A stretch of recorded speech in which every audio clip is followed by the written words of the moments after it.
best vision in every situation, even when you wouldn't expect it. They're just like, oh, they're fighting on the left side. They're not going to have vision over here. But no, Xnova always seems to have those prepared in every situation. And he has some incredible foresight to be able to have these wars that just lead to really clutch pickoffs. And Axe has not spent his money on BKB. He has the money, but he might be looking to save for buyback. We'll see if any of the buybacks do get forced out. Thompson's still dead for 15. Ideally, he doesn't buy back here. They may have to buy back on Ana. He's gone for 50 seconds. The split coming out from Chalice. He's ready to push in, look for the stun on No-Tail to hold back the Chen. As the mid-racks are exposed, PSG LGD, 40 minutes in, able to open into the base and clean out this mid lane of Rack. Still Ana holding on to that buyback. And they're going to keep going here. They really want to force this PL to come back here. Stun onto Thompson. He will blink dodge it. But another tier 3 tower falling incredibly fast. They really don't want to use it. Seb jumps in, gets the call onto FY. There's the buyback. The Cataclysm isn't enough to do anything. It isn't. PSG LGD still fighting strong. Thompson getting focused by Somnus. Seb taken down by Arme. The triple buybacks now out as Ana in trouble. He's pulled back for this one. The deafening blast onto the three of them. Knocks them back, but Ana gets focused. Seb! He's in with the call. He has the control onto the morphing Somnus. Now being chased by Thompson. Blinks in with the cold snap. The PLR is on top of it. They get Somnus too. As OG, they have to expend 3 buybacks, but they hold on to the top rack. Somnus now down for 2 minutes. No buyback available on this Bloodseeker. Yeah, he's 400 gold short of it. It's up in about 8 seconds. OG, they have to make so much happen here. They have to push out all their lanes. 2 of the side lanes are already gone, but I think trying to get some kills here, like on FY here, would be very ideal. I mean, look how close the Brew is at 25. So close. With that primal split cooldown. Oh, Thompson, he sees it FY. He's used the snowball, he turns with the combo FY with the self-fuels, but OG, they've surrounded him. Seb jumps in with the call, the blade mail, FY's gone. Instant buyback from FY. Still that scary, scary time for LGD. 75 seconds without Somnus. OG have the full 5-man pushing in all 3 lanes at the same time as they approach LGD's base. I don't even know if I get the head for that with this team fight. The LGD are goal, but no blood take up to 60 seconds. This could be disastrous. He's got a full BKB on Seb as well. Chalice really wants to hit level 25 before he pops that primal split. So close. Just got to be careful, Seb. Looking for that blink initiation. Chalice is stepping back. Grabs, they give him the tome. He needed like 5 experience and they gave him the tome just to make sure that he gets it anyway. Just playing as safe as possible here. Looks like OG don't feel that the window is big enough for them to push in whilst this Bloodseeker's still dead. They'll back away. They can't count, they bought back 3 heroes. They weren't able to get any T3s, and there's no Roshan up yet. Big Daddy No-Tail's praying for a Roche right now so they can get that refresher, but it's not going to be up. And maybe we'll dodge a bullet. At least they got a good amount of economy off that, right? Yep. It was up to a 15k gold advantage, and they chunked it down to 7. Same thing with experience. So they did get quite a lot out of that one, but they ideally wanted to get at least one of those sets of racks to get some momentum pushing in with those 3 buybacks used. Absolutely, it is this really scary moment of the game now for OG. We're about 5-6 minutes still without those buybacks available. If PSG LGD can find that one team fight, it could be the team fight to win TI in this window of time that they now have presented to themselves. Ana's gone full in for that butterfly too. As they pick up also an Aeon discount Jeremy, so protected in O. DD did spawn, however, was killed. It's also pretty scary for Maybe right now. He only has a 5-second BKB, and he does a lot of damage and will get wrecked by the X Blade Mail call if he finds it, especially with his BKB now. There's not that many ways to stop him. It's just all about FY and Chalice, right? Just either saving or just getting into the midst of the fights and not allowing OG to get the picks. And the smoke, it's going to be dispelled. Let's get dispelled. He's in the trees, they're on the high ground, they've got the vision with the Shivas covered, Ana's on his way over. They've got the snowball down, there's the Counterblade. Seb jumps in, he's able to find the call onto Chalice, but Chalice already got the BKB out. The Sunstride's going to be down onto FY, but FY will survive. Seb pots the BKB, he'll try and stand his ground, but Seb, he's going to go down. No buyback on the Axe. As Jerax as well, surrounded by PSG LGD. The Eon Disc will proc, but they'll fight through it. He has to buy back immediately. Look at these creep track by these Force Spirits. On the bottom room, they have no creeps in the mid lane. Sienna still holding on to that buyback on Jerax. But as Ben said, the creeps aren't here. It's backdoor. Can they breach through it? It's not looking like like it right now. Maybe everyone hitting the same one. That creep cutting, is it enough to hold OG in the game? You see No Tail's already running to just, he doesn't care, he's gonna throw his life for this. He needs to just keep these creeps out of the base to keep that back door up. He doesn't care if he dies. Which he certainly will, as they get upon him. They find his life. 1 minute now without No Tail and without Seb. Thompson, Ana, and Jerax. The only 3 heroes that can offer their defense during this final minute, this final stand. Jerax is really trying to hold on to his buyback. As Chalice split of course up once again. They're finishing off this second set of racks. He's got the Cyclone holding Ana up in the skies. As this rack's on the top lane will fall, the melee rack's gone. PSG LGD playing this carefully. As they'll go down towards the bottom as well. Arme, doppelgangers, he's losing a fair bit of mana into the PL.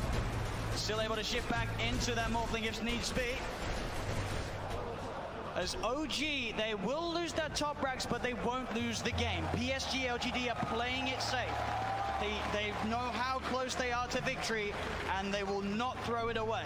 And they know that the Roche is probably respawning pretty soon, and it actually is up, so that is that refresher shard. They already have pretty much infinite primal splits up anyway, but they feel very confident here. They weren't able to deward that ward in the mid lane, so it looks like they are going for a Roche fake out. Ana is on top of X-Nova. The Ghost Step's going to get the set. He's in. The call, the MP, the cannon, but F5 is in. He's able to get the save off in time to keep this man alive. But he's got it up. Chalice is down. Buyback from X-Nova and Chalice. FY with the Invis. Somnus looking to get involved. Pods the BKB to get over the ice roll. They get on top of Seb. Seb's in trouble. Seb's gone. The axe down once again for 90 seconds. As now FY giving them the vision, but they see him. Got the doppelganger to jump away from the snowball. The snowball over to Thompson. The self-fuels. FY trying to buy time for the rest of LGD to come in. Again, up into the air.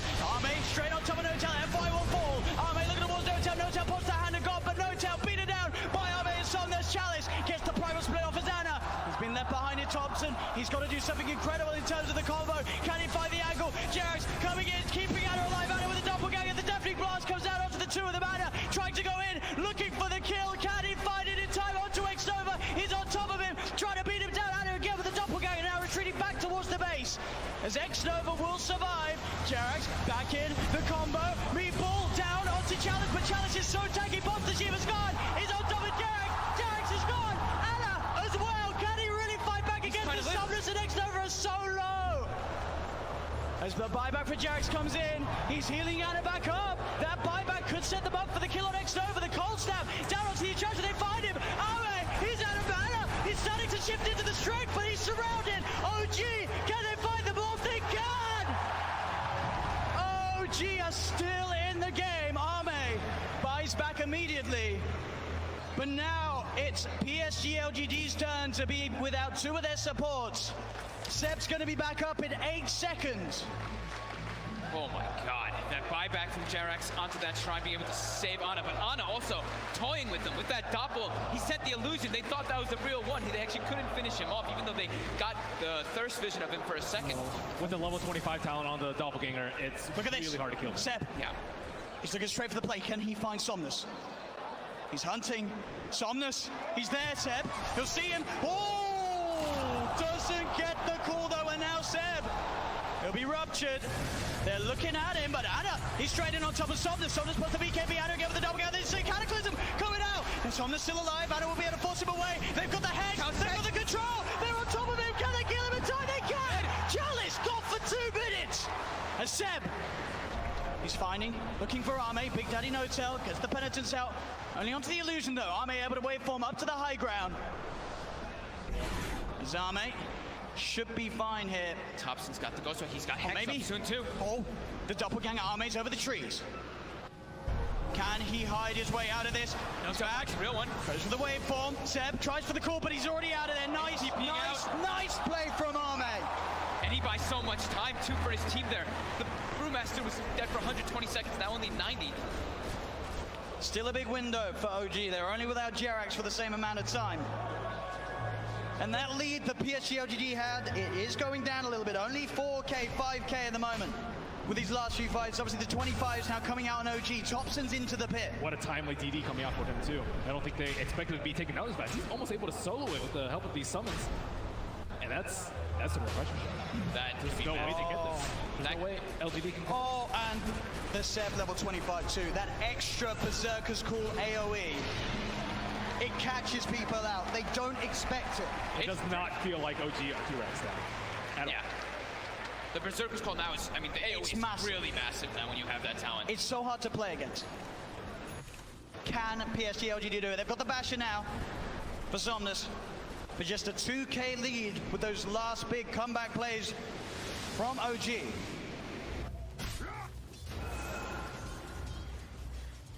Still 30 seconds without Chalice.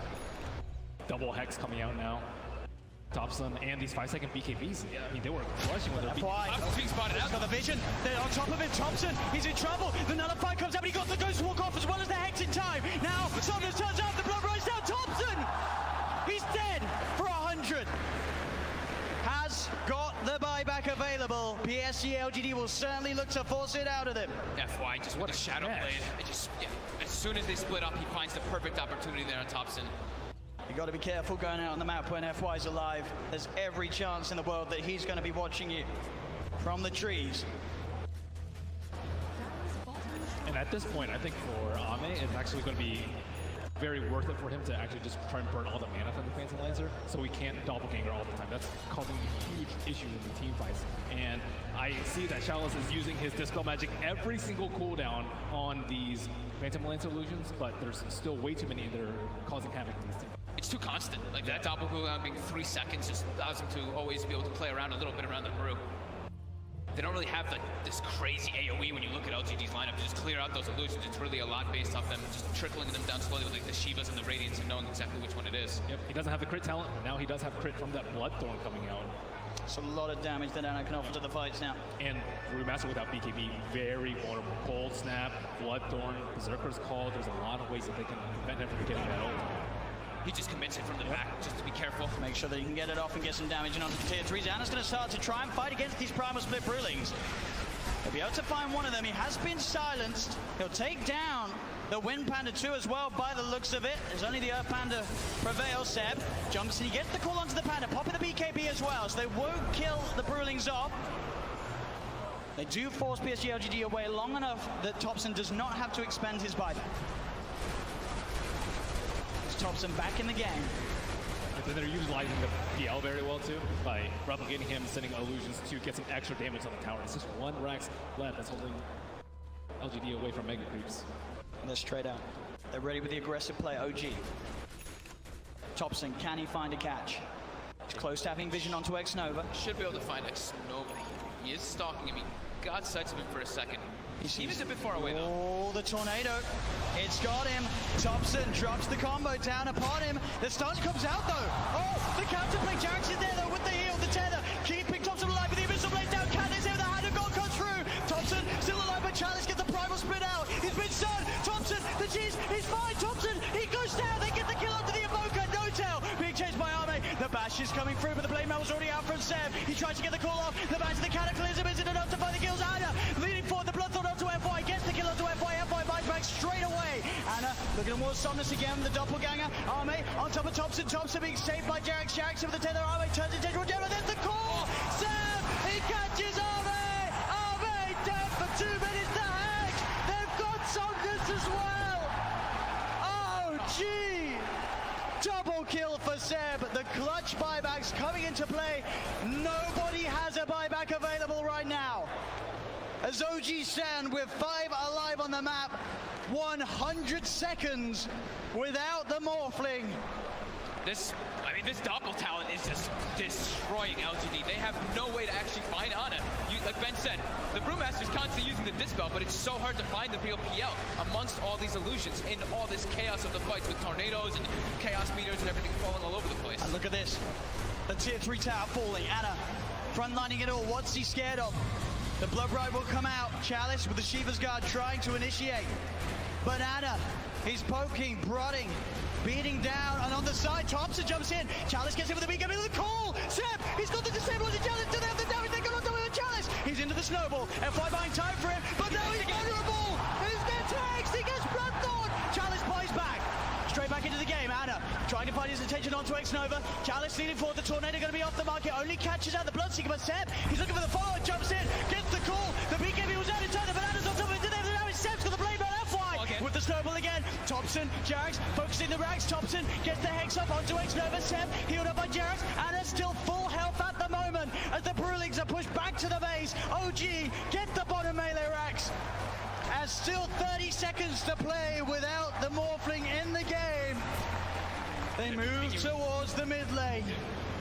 OG, can they really get it all here? The mid racks falling. They've taken a full second sets, 15 painful seconds for LGD. They're gonna keep going. They want to claim their megas. Another tier 3 falls. OG onto the final set of racks that LGD have left standing.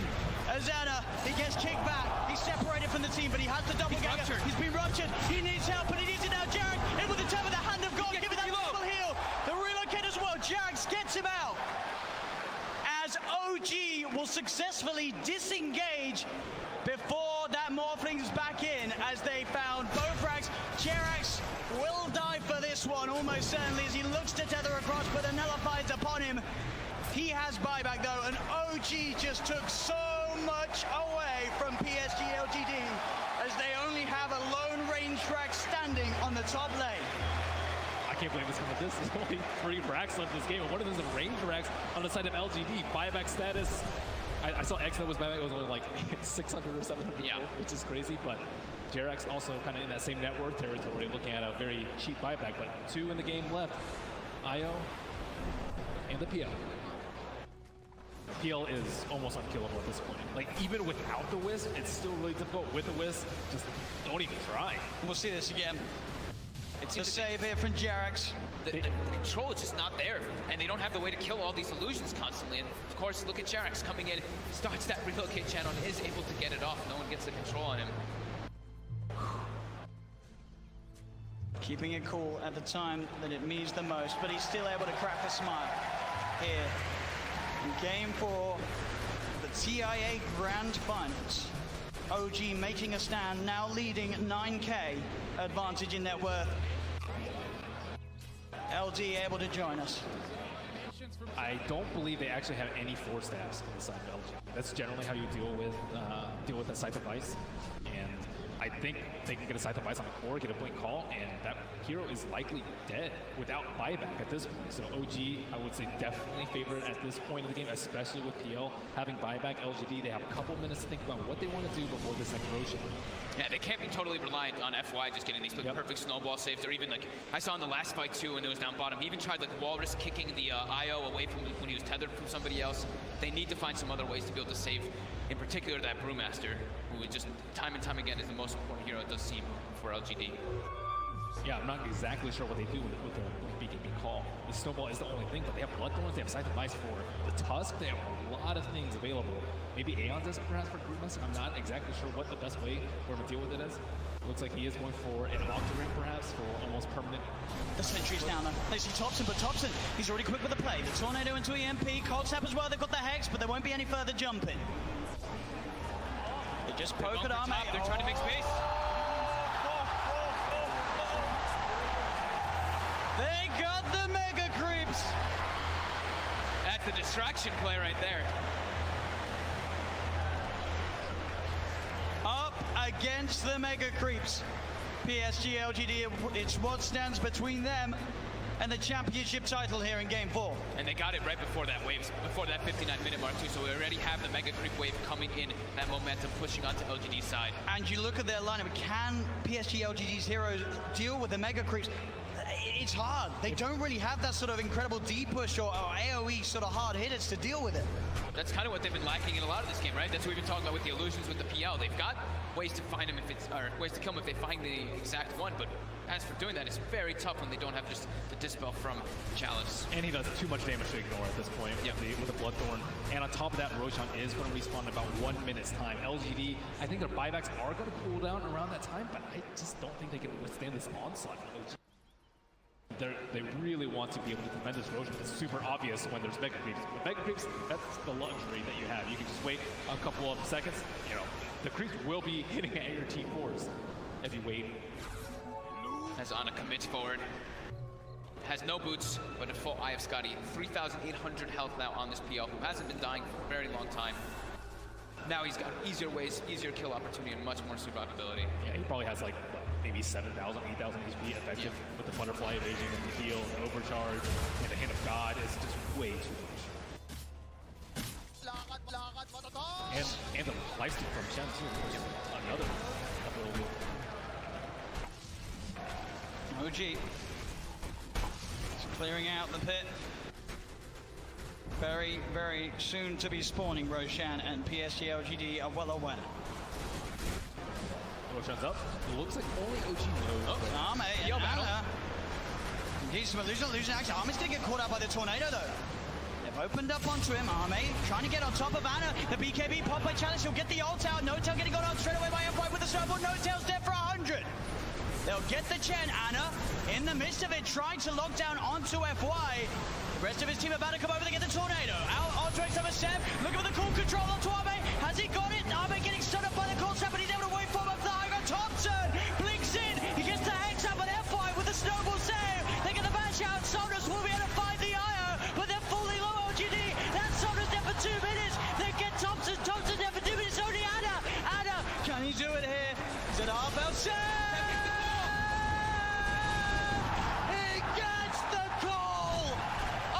Lifetime as 3 dead now on LGD. No buyback. Seb will fall. Ana kept alive off the back of that fight, as that very much looked like PSG LGD were able to tip OG over the edge, but that plus 100 Berserker score, you could see Seb as well being very careful with how he used it, keeping it to that opportune moment after any potential sort of Manta dodges have been done by Thomas Arme, and he gets the call. 9 doppelgangers used just in that area around the Ancients from the PL. Just the constant barrage of illusions giving that distraction to allow Seb to get that call off.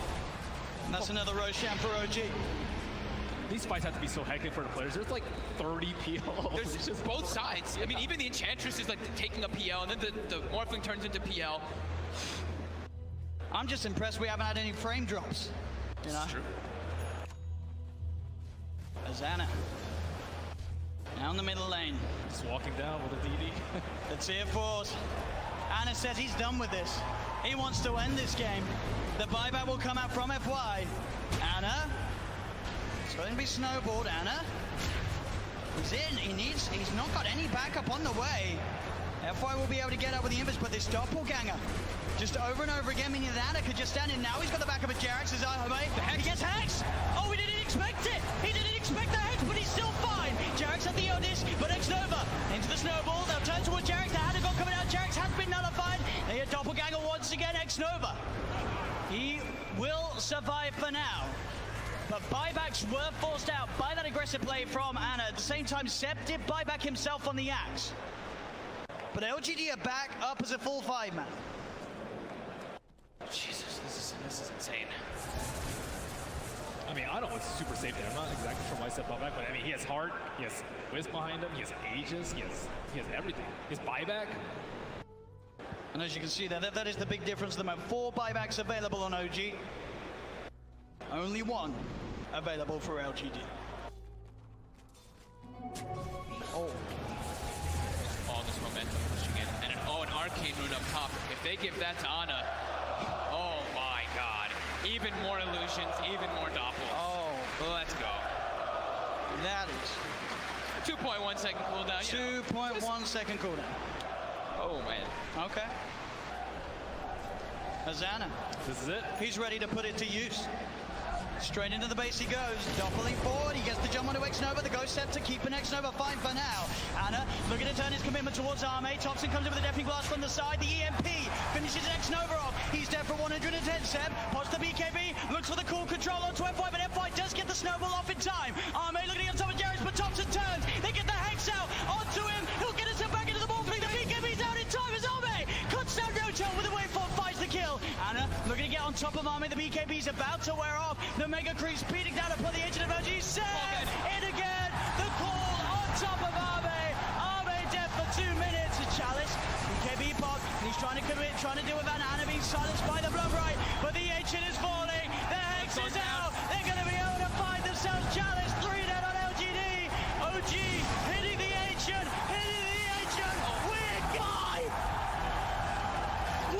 in. John, FY, he's found himself No-Tail out on his own. He's trapped him.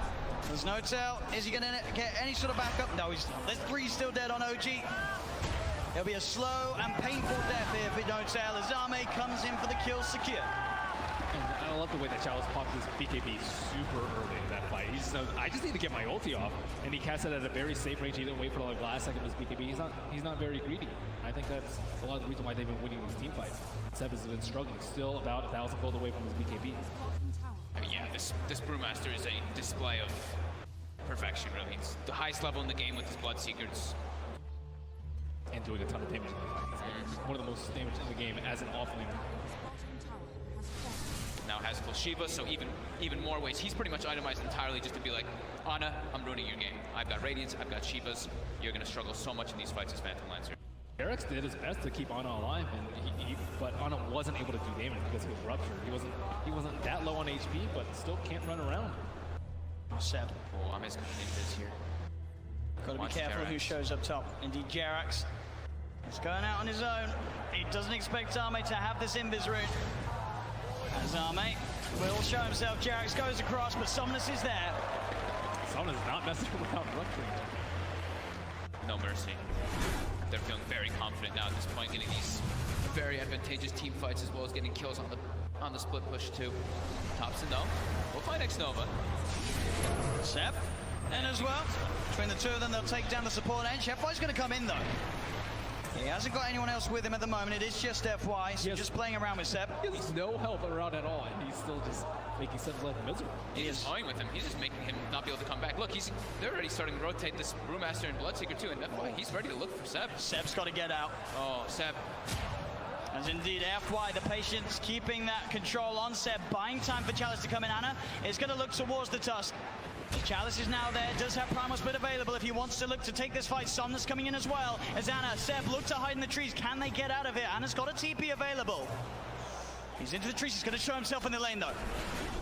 They're going to continue to head over. They are going to see Seb make it out in time. They don't have a stun. Ana, can he get out as well? He can. OG will avoid that rotation from PSG LGD. FY is just so obnoxious there, following Seb for over a minute, just stalking him, trying to have his team come over. So that's about, a minute without Aegis being used for LGD. They have 2 minutes left, I would say, to capitalize on this Aegis. Oh man, looks like he is level the PL. Pretty much back to a 50-50. PSG LGD 2-1 up at the moment in this best of 5 grand finals. 1 game needed to secure the championship title. And at this point, they are ahead here in game 4. No-Tail hasn't had time to gather a full army of Ancient Creeps. Right now, he just has the Ancient Black Dragon. You really want those other auras when you're at a big disadvantage in these team fights already. Yeah, it's tough though, because Jerax doesn't want to be following around his Chen, giving him the Aghanim, so. As Thompson, see, he does have a Lincoln Sphere picked up, and they should have the BKB finished on Seb too. So that'll give him a little bit easier time to get those Blink calls out as he's been suffering to do so in the last few fights. And Somnus, I've Scotty picked up, about to be level 25 as well. Yeah, they just need a couple more minutes on the side of OG before they're ready to fight. Wait for the Aegis to expire. Seb, he's in, gets the call, the characters, but again FY, there with the snowball save. He's going to be fine, and now they turn to look towards the axe. The taunt's going to be out. Seb goes for the TP. They've got the stun to cancel though. Seb held back for now. Thompson trying to offer his best from the side to provide some sort of safety, as he will get Seb back. They're able to get Seb back to safety, and Thompson, he's running away. X-Nova's there with the wraparound, gets the slow off, gives the vision for the snowball. TP from No-Tail's coming in towards the shrine, but Thompson, he's trapped. That's twice in the series that X-Nova just comes out of nowhere. Like, he's just on a warding expedition, then he just ends up wrapping behind these people constantly. Perfect time. Perfect timing, and has the Senton creep to boot. And look at these deep wards that he's placed during that time that he was running around doing so. He now has full vision of OG. Yeah, he sees Ana farming these Ancients right now. Oh, Ana. FY just giving so much information for the team. He's got eyes on him. Get the punch on the wrong target, but the snowball pass will catch Ana. Ana, he's in trouble. The blood bright silence connects. He's got the man to back up in a second, but can he really play his way out of this one? He cannot.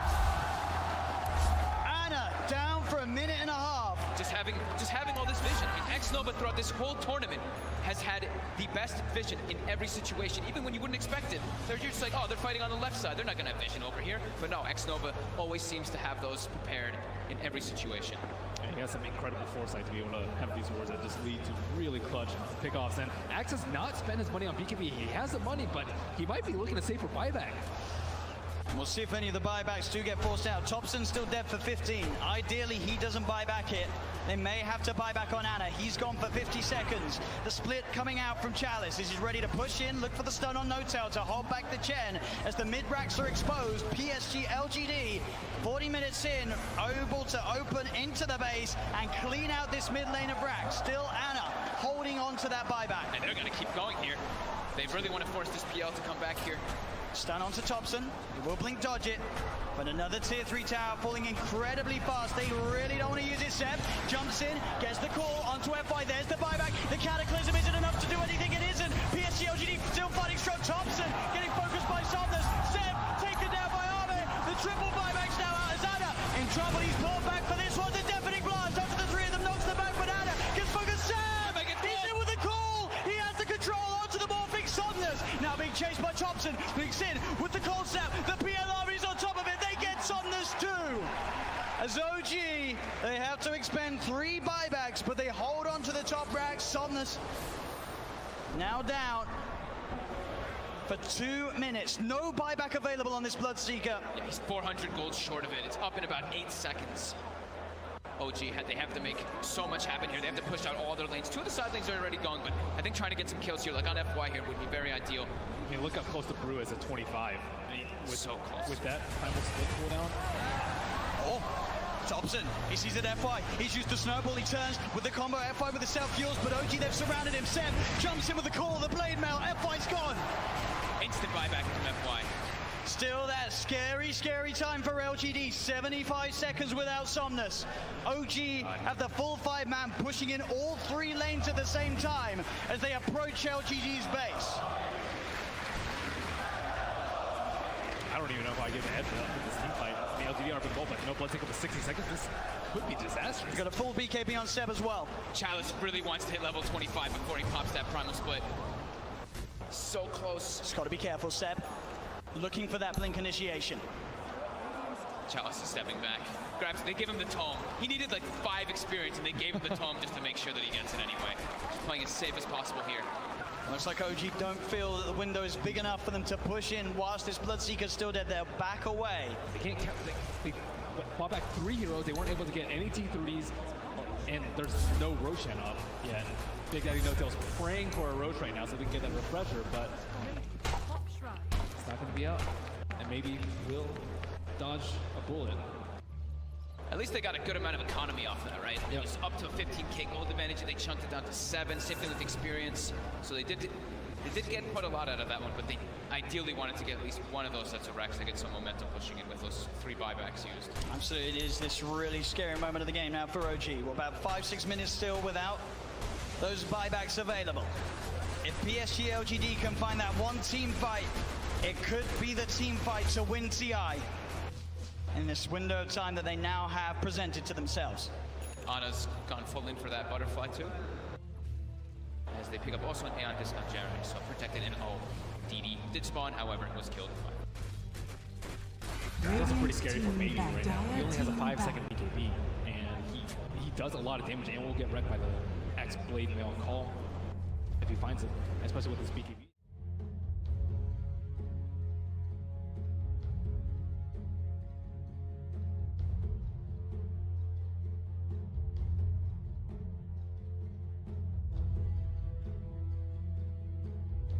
Seconds remaining. 5 seconds remaining. Radiant team ban.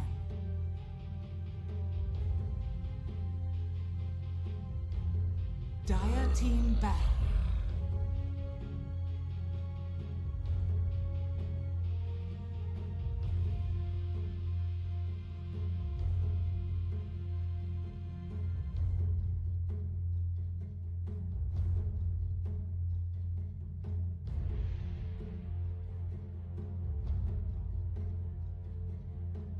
Seconds remaining. 5 seconds remaining.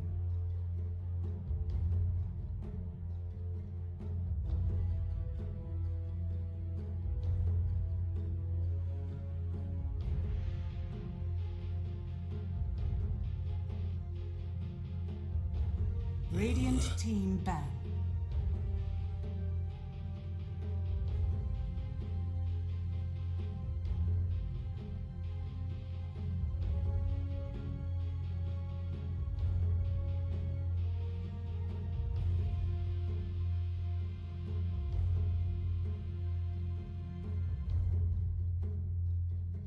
Ten seconds remaining. 5 seconds remaining.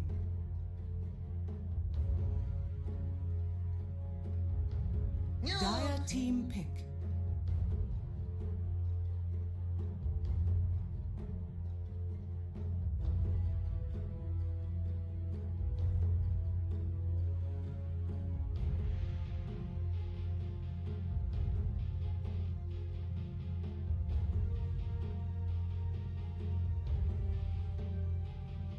Ten seconds remaining.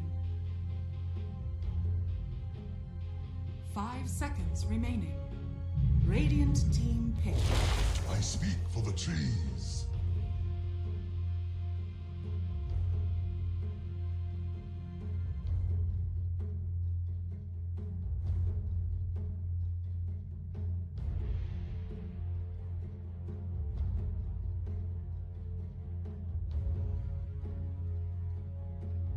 Ten seconds remaining. 5 seconds remaining.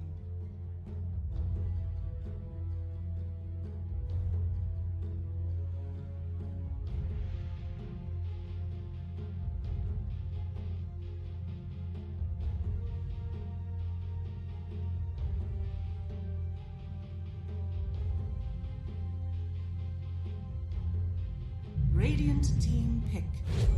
Queen of pain.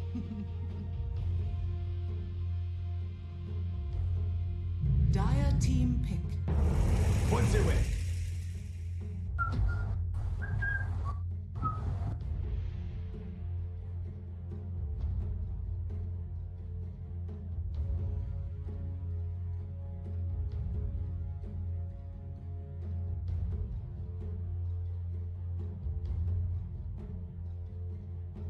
Ten seconds remaining.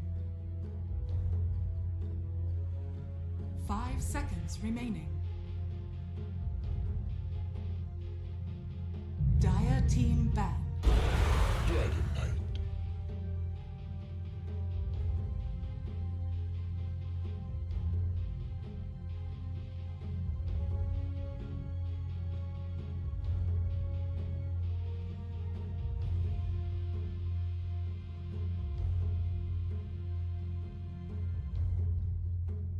10 seconds remaining. 5 seconds remaining.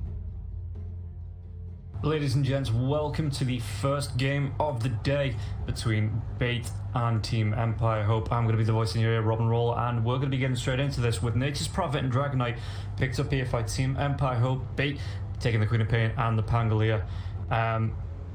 Me and Mo spoke about this yesterday, the Queen of Pain, you know, saying that she is one of the best heroes in the game at the minute.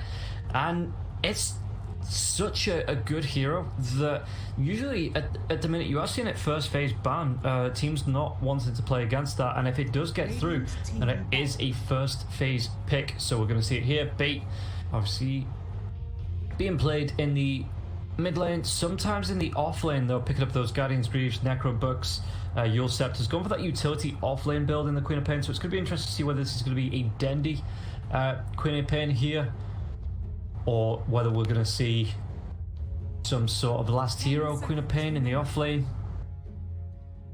Meanwhile, Team Empire Hope picking up the Nature's Prophet and the Dragon Knight, two good, strong, push potential heroes here. Obviously the Treants being able to clear off waves with the Nature's Wrath, and the Dragon Knight with the Dragon Form on towers, just that sustained damage that you offer, as well as the Breathe Fire to clean through lanes.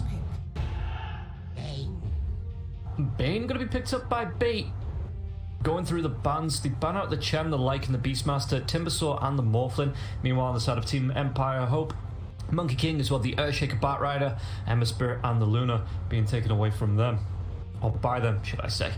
Bane, again, good, strong, solid hero. It means that if you can get the jump off on the Nature's Prophet, you know, with the Nightmare or the Fiend's Grip, it keeps him in place, stops him from being able to teleport away while the rest of your team do damage. Grimstroke is going to be the first support here picked up by Team Empire Hope, who are they going to be?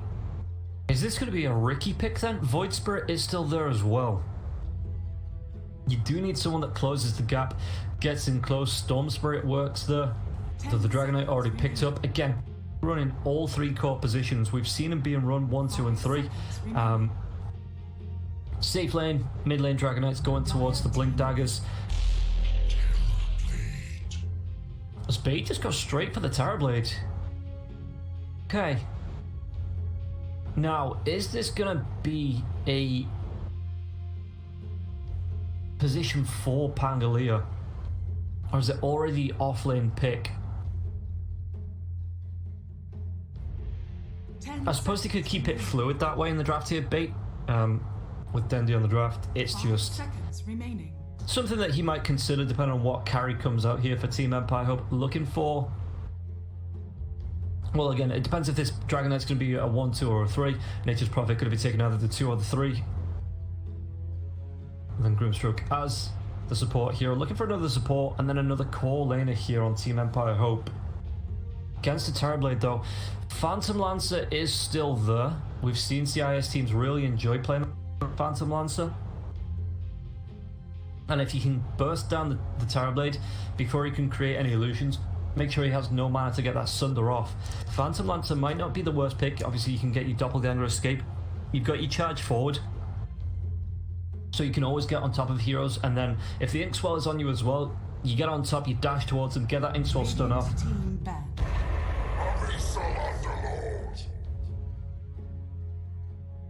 But for now, it's just going to be the Underlord for Team Empire Hope.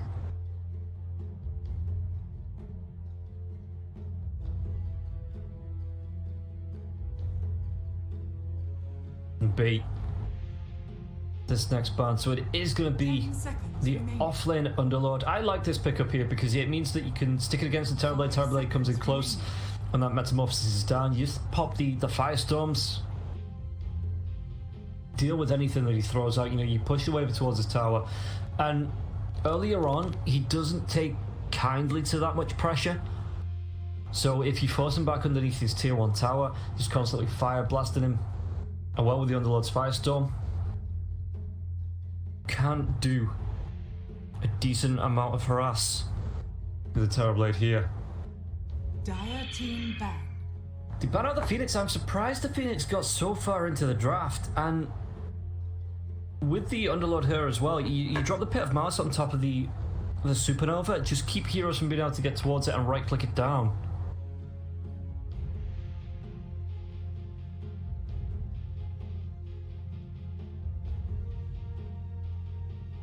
Seconds remaining. 5 But seconds remaining. what else do they want to pick here? Bait need a little bit more lockdown, I'd say, because if the Bane gets taken out, you don't really have a way to keep heroes stunned up or locked down, like you would with the Sprout, the Dragon Tail, Inkswell, and Lord's Pit of Malice. You know, Team Empire Hope really playing around this kind of crowd control and lockdown potential in their heroes. Meanwhile, Bait, again, really only have the Bane. So the Pangalia could pick up a Basher a little bit later on. Yeah, Mars would have been another good one, just keeping everybody locked down in the arena. But I hope taking that one.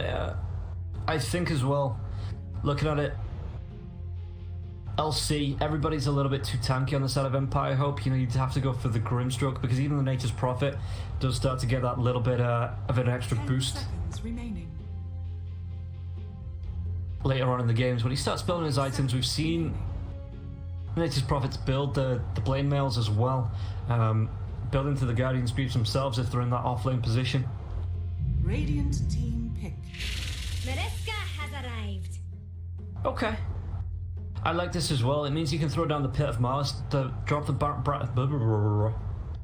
brambles on top, and just make it hard for anybody that gets caught out here by the Underlord Dark Willow combo. The Bedlam is a lot of damage, Terrorize as well, just forcing heroes away. 5 seconds remaining.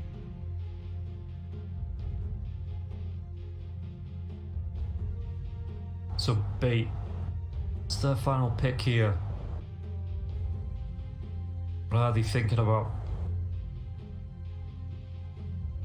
It all comes down to whether they want this Pangolier to be the offlane hero or the position 4. On something else. Tiny wouldn't be too bad. Good, strong, tanky hero. Can deal with the disruption. You get another bit of control with the Avatos combo on the Nature's Prophet.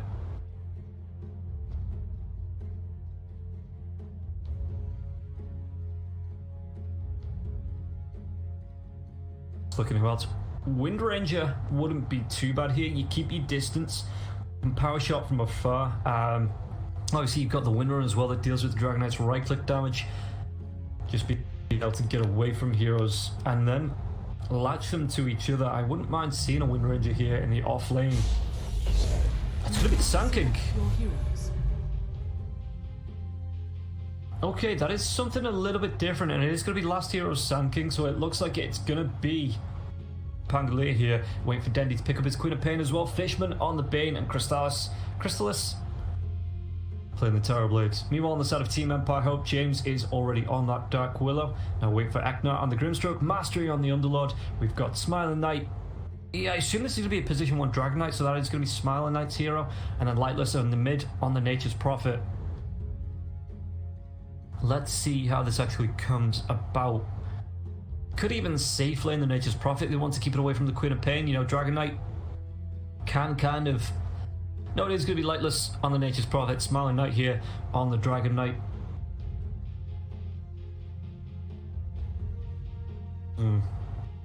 Looking at these lineups, I think if Bane gets dealt with fairly quickly here by Team Empire Hope, you're going to be looking at only the Burrow Strike to control out. Epicenter is nice, but obviously that channel, if that channel gets interrupted by literally anybody on the side of Team Empire Hope, you know, that's a lot of Sand King's utility down. Though, the potential to roam and gank here with the Sand King, you don't get that long distance blink in. The Sandstorms were very disrupted. It means you can hide yourself. It means that Team Empire Hope as well need to invest in these sentries in the early game.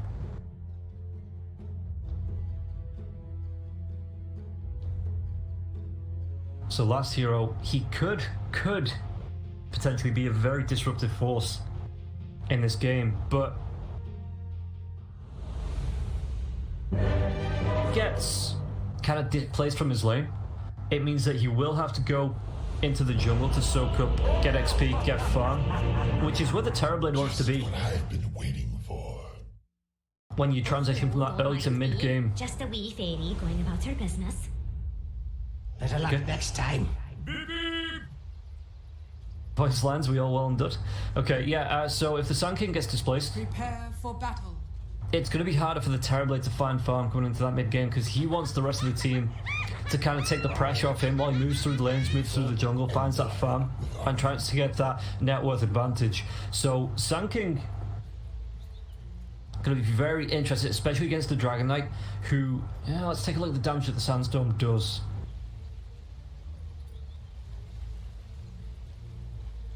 Take a look. 20,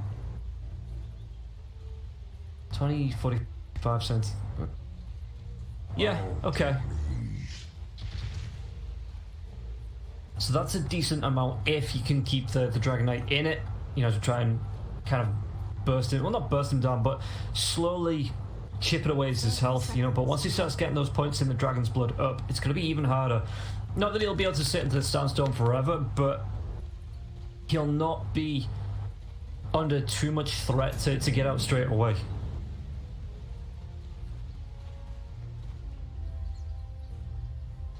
Meanwhile, Dendy in the mid lane, up on the Queen of Pain, as Looks like Fishman's already got himself a tree here. The battle begins. Yeah, Denny and the Queen of Pain up against Lightless. They both have decent attack animations. Nature's Prophet gone for the Blightstone, so that's going to be a little bit more damage if you can get the right clicks off, but he doesn't have the burst potential that the Queen of Pain has, so it's going to be interesting to see if there is a rotation in the mid lane. How Lightless is going to deal with this, because Dendy going to be able to get himself in close with a blink, get himself out of sprouts with a blink here as well. The damage over the time from the Shadow Strike, so it's not just right clicks, it's the Scream of Pain here now as well. And obviously if these trains come a little bit too far in, the Scream that he throws out, yes, at level 1, it's not that much damage. So I wonder if Lightless is going to try and just overwhelm the lane here with the treants early on. Push it towards the tier 1 tower. Just stop the Dendy from getting far. I'm trying to go with the denies here with the treants. Yeah, looks like that's what he's going to do. He's trying to get at the last hits and the denies with the treants, and Dendy just going to be missing out on a couple of last hits here. The Scream once again. Getting these treants low. Should be able to get at least one, but no, Lightless does get the deny again. Bottom lane, James gets pretty low to Fishman, but Fishman going to go for the chase. Has the brains up. If you can get James low enough, one more right click might be enough. But he's being body blocks off here by the creeps, and now Willow. Regen up. What's the damage on the brain sap level 1? It's only 100 damage, so it would have to be another couple of right clicks. Yeah, Dark Willow, again, body blocked here, Fishman, but Willow comes back. If Fishman had carried on going up here, might be able to chase down for the first blood. One more right click in the brain sap. I keep saying it, but James keeps regenning up. So Fishman just decides to brain sap Mastery.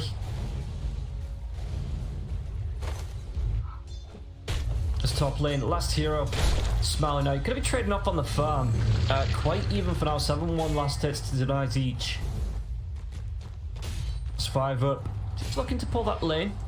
Courier is on its way back. Pops that south, so last hero gonna be able to come in and help defend this now. But Smiling Knight, Eknot, they want to be in the Zerus. Stroke of Fate, he's close to that level 2 as well. So if he hits that, Smiling Knight with the Breathe Fire, that's gonna be a lot more damage potential here on the DK. Bottom lane, Firestorm, again, this is what I was talking about on Crystallis. You pull this wave in,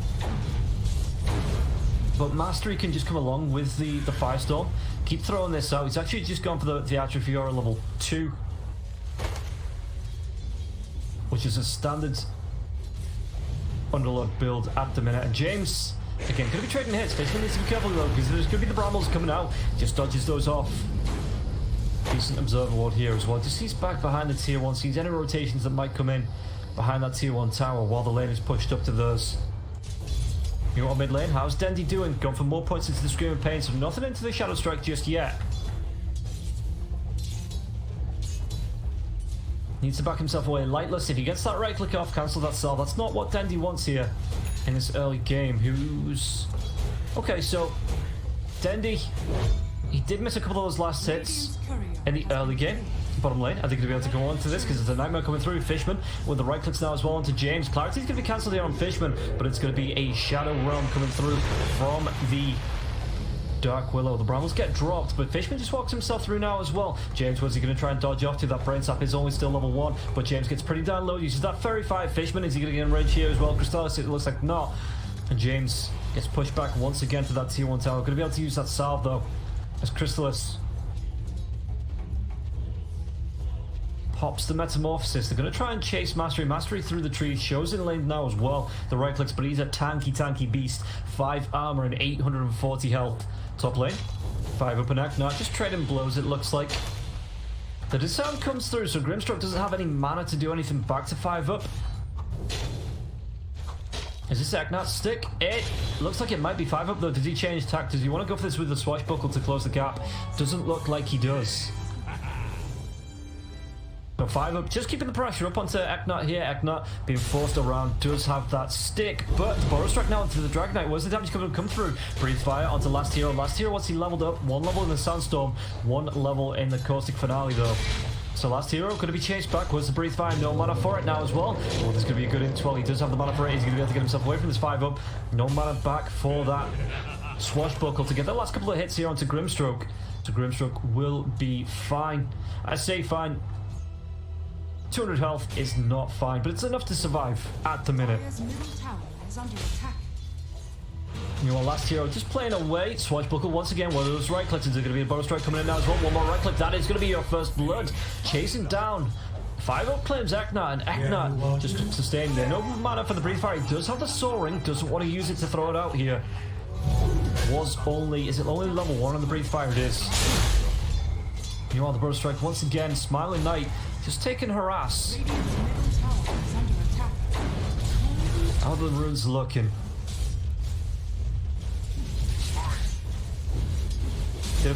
Looks like one might have been denied here. Fishman got one bounty.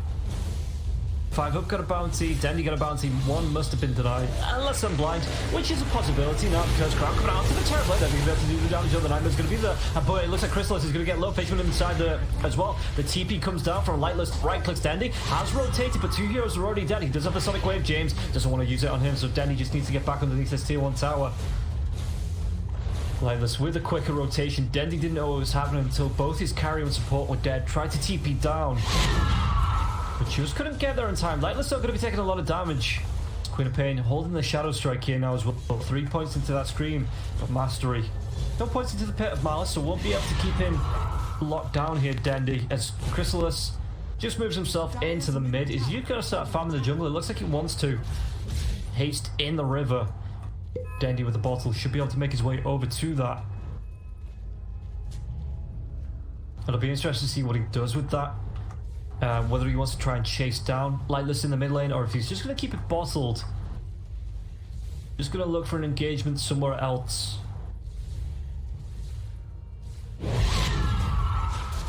He does go for the blink forward, just using that Scream again just to try and finish. Misses out on one more last hit.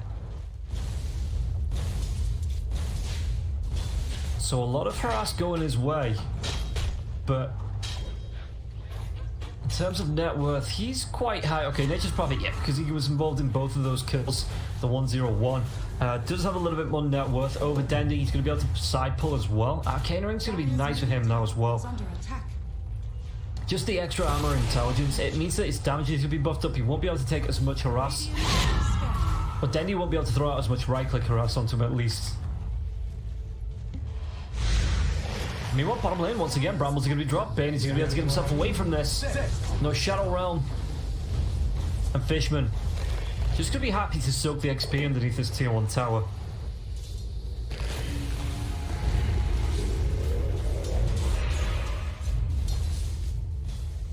James does see the courier. Is going to get in range. One more right click does get it off. Never had a chance. Courier had already delivered, so it is going to be down for a minute and a half here on Fishman. Not going to be happy about that, I do believe, but I mean, hey, what can you do? There's 5-up. Back into the lane. 2 points into the Swashbuckle. With Smiling Knight, the Burrow Strike comes out on the edge. Now there's going to be a rotation. Up to that Dendy's going to try and go for the TP. Sonic Wave, though. Dendy does take down Smiling Knight. That was the sound of your So utilising that haste pretty well, but once again the TP from Lightless onto the bottom lane. Are they going to be able to get this kill off now as well? Cursed Crown, where the right click coming through from Lightless. TP, but Sand King gets caught in that Pit of Malice. Couldn't get that Burrow Strike off, and Dark Willow will be able to get out with half health. Oh, last hero didn't go for the Burrow Strike. I don't think he had the vision there. It was just inside the trees. So Pango could have been left solo in the top lane, just fighting some XP. Terrorblade inside the jungle. So I imagine Bane, what's he going to do? Fishman is level 4, close to that level 5. Let's take a look at the levels actually. How far off? So 4.5. So either one of these will level up to level 6 from that tome coming out at 10 minutes. You should have known better. Sand King. They do get the kill into 5-up. That looks like it wasn't a rotation. Does the reveal onto last hero though. They're going to be able to get this kill once again. Shadow Realm just coming through. James though holding that right click. Oh, Denny rotated down. There's going to be 3 heroes in the bottom of this. Denny needs to get himself away. Does have the blink. Bottle as well. So we'll be able to regen up quite nicely. Not even touch the tangos. Dire are scanning. As Fishman back in the mid lane at level 5. In fact, he should just be able to get level 6 off the next couple of waves, which means that Pango can take the tome, hit that level 6 with the Rolling Thunder, and both support ults should be up at 10 minutes.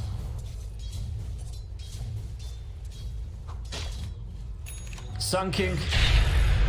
Well, the Pit Mars comes up, Firestorm there as well, but Dendy is still going to be able to bottle that bouncy rune. Does he get the blink or does he go for it? So it's going to be the Invis rune that... Little pain to let us know where Did it get denied? I think it did. Oh, she used a Shadow Realm to deny it here on the Dark Willow. Clever.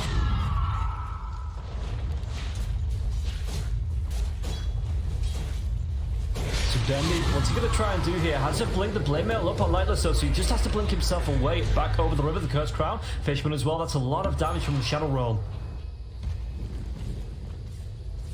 Looks like Pango took the tome. Fishman will just need one more wave to level up. Bottom lane. Last Hero's trying to contest this. You know, this camp as well. He tries to pull through. And we'll be able to farm both up, but there's going to be smoke rotation from James as well as Aknot. Sun King, who's got the Dust Reveal. It is on the Grimstroke now as well. So Shadow Roll, there's going to be the Phantom as well, but he was underneath, and now the death comes through from Sun King.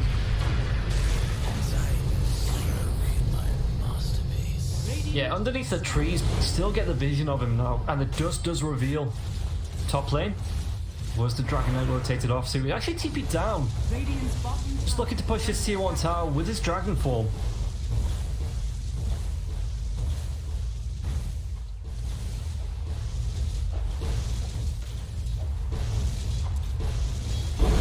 Smiling Knight, mid lane. Are they going to try and make a rotation? Fiend's Grip is up, but Aknot's here with the Phantom.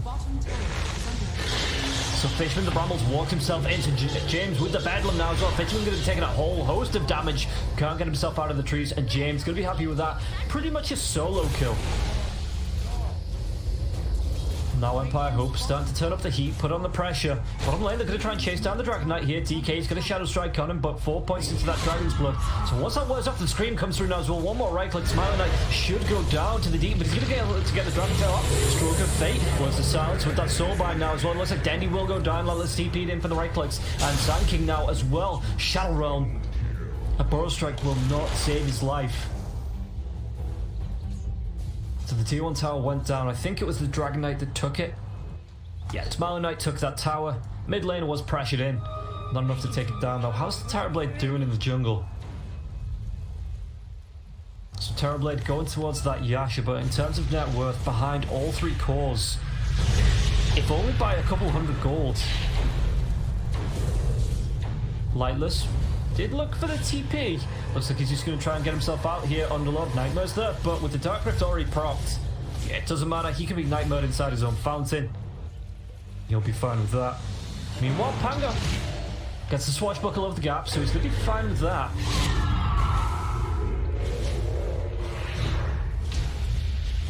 Shadow Realm, even on Dendy, that's so much damage.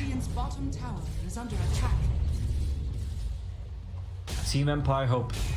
9 kills to 3 here. Freshman still has that Fiend's Grip available. Last Hero now does have the epicenter, though the vision on the ward is going to see both Akna as well as Last Hero Fishman.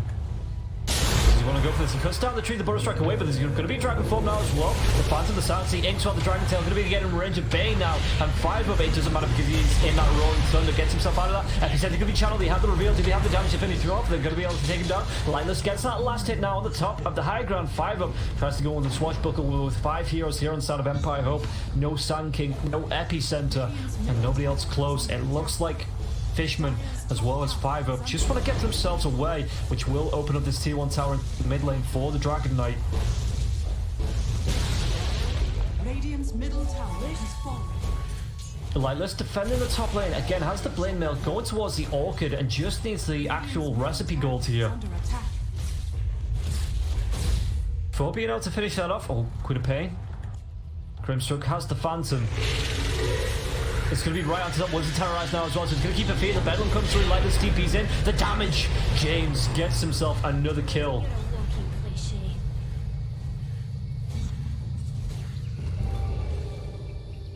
Dire's top tower is Just under keeping the illusion here, just to scout out this area. It has the, Has the Mango Tree hasn't put it down just yet. Top lane, they're going to try and TP in for this Crystallis. Where's the Pit of Malice? Where's the damage coming through? Sprout maybe? Fishman. There's going to be the Curse Crown onto Crystallis to chase out the Shadow Realm. Where's that damage going to follow through now as well? They're going to try and get both. Pit of Malice catches him the Bedlam now as well, but the Thunder comes through from Crystallis. Is he going to be able to get himself away from this? Trying to chase out with the Reckless. There's going to be too many heroes here. Lightless gets himself a double kill.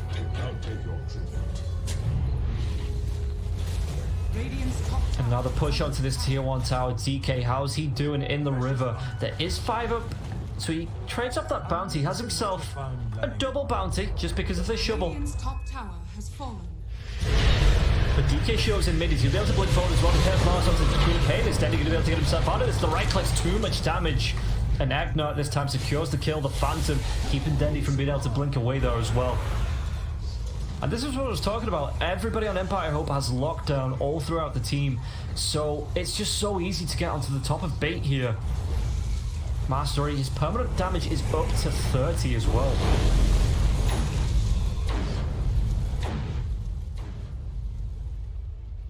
Has that run of Atos for an extra lockdown. Going towards the Guardian's Greaves. It looks like, how long is Smiling Knight? He's got half of this Dragon form duration left.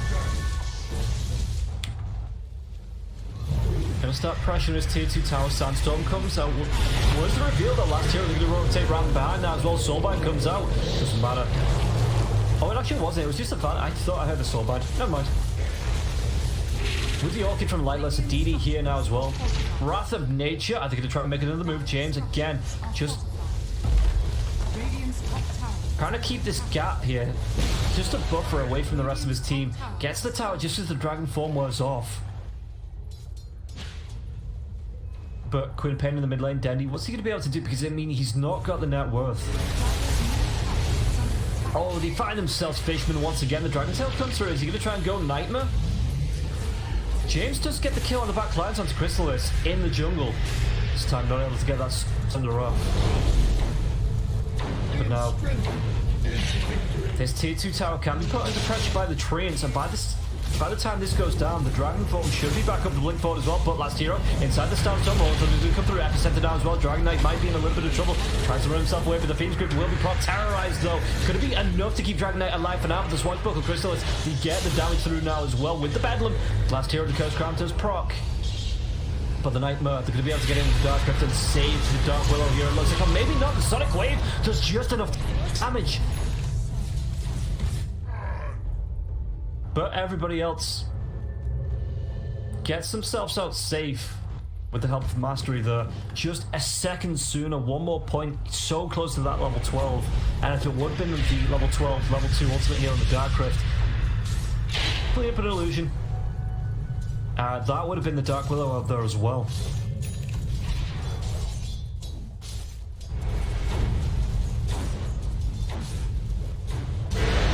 Oh, Dragon Tail once again. Queen of Pain was the lockdown. Could have come through Pain of Mars now as well. The Phantom, so no blink away here for Dendy. Dendy gets caught out and killed off, maybe? Yes. Last hero does take down James up in the top lane. Sandstorm, the help of 5 up there as well. Dire's top tower is under attack. Dire's top tower has fallen. They want to move themselves into the Roche pit. With Smiling Knight, Lightless though has that Blightstone as well, so the extra damage here onto Roshan, just from the minus armor, the corrosive damage as well as the Atrophy Aura. Mastery's going to be fine with this, an extra 39 bonus damage here on the Underblood. So Wrath of Nature will pop, it'll just push back the lanes. Last hero, did he want to make it go? He's in range for the Soul Body. Oh, maybe? Does he want to carry on go for this? The Phantom, though, it's going to be after the Burrow Strike to the TP out. No way to stop this. It doesn't look like Inswell would have been in time. 5 up. Again, no way to cancel those TPs. Agnar, surprised he didn't go straight for that Soulbind. But maybe didn't think he could catch them anyway.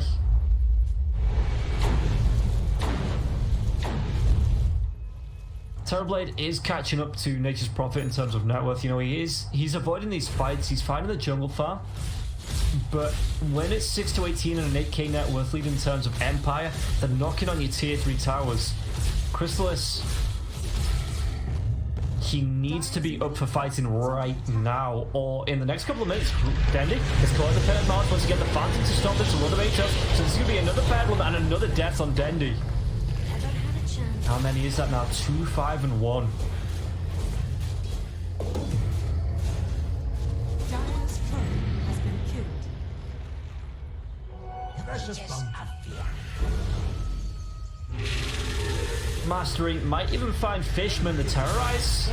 Just in the wrong position now as well, so Shadow Realm, it doesn't say the blink away, but Fishman is even able to get himself away. Just going to go for the TP, nothing to interrupt. Meanwhile, the top lane, Fireman's going to go for this Rolling Thunder now as well. Can't get him in any way, shape, or form. He's just going to roll his way out of trouble, and he'll be fine.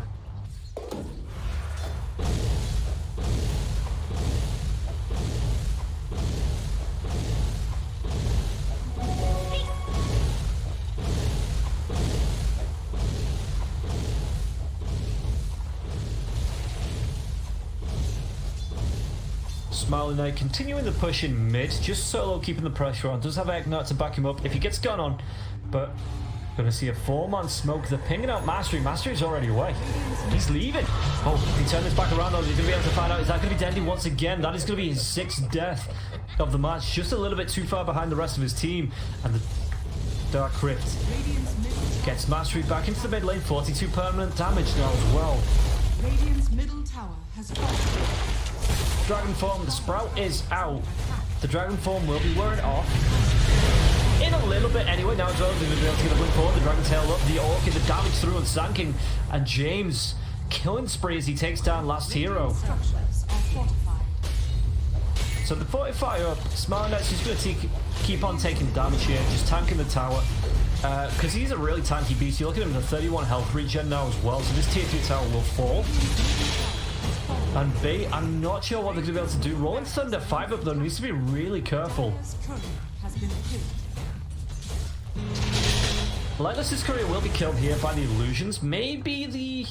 Nah, Terrible Illusion doesn't see that next courier coming out, but it is going to be a mid lane of racks. So B, Renovatos comes out to Denny as well, but it looks like this time they're not going to jump him. As mid lane just continues to be pressured. Aegis is still there on Lightless. So I wonder if they're going to try and make anything else happen here. As Nature's Prophet. Gonna go towards the MKB. Gonna be a really nice damage item for him. Again, he does have a great attack animation. The damage with the outputs early isn't too bad either.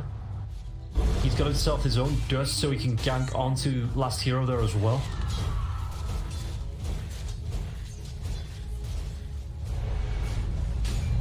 But yeah, they just look like they want to continue putting the pressure on, and with the mid lane racks down, it means then they can shift the focus. The dust comes out. It doesn't actually hit onto Sand King. So Prophet, his dust going to be on cooldown. The Swashbuckle comes through now as well. They're going to try and clean up this creep wave. It's going to be enough now. The run of 8 it comes through onto last hero, but last hero gets that burst strike away. He will be fine. The Swashbuckle continues to come out now. Crystallis, how's he looking on items? Going towards the butterfly straight away. It's still though, how much gold is that? 14,877. So he's still about 1,400 gold away from it. So he still needs time in the jungle. He needs time bought by the rest of his team, and I don't know how much time they can buy. Rotation round. Fishman hides himself in the trees. It's a reveal here. Yeah, they're gonna be able to deward this on the cliff.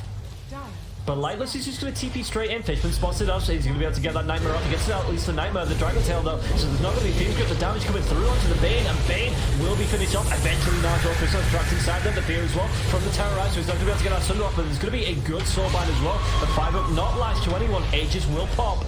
Denny with that Screaming Pain in the backline. There's already 2 heroes down. Nation's probably going to be coming back up now as well. BKB is available. They're going to be able to get the blink away on Denny. Denny though gets caught in the pit of mouse. Chase is onwards. That Dragon Tail is going to be able to get the Phantom off for the silence.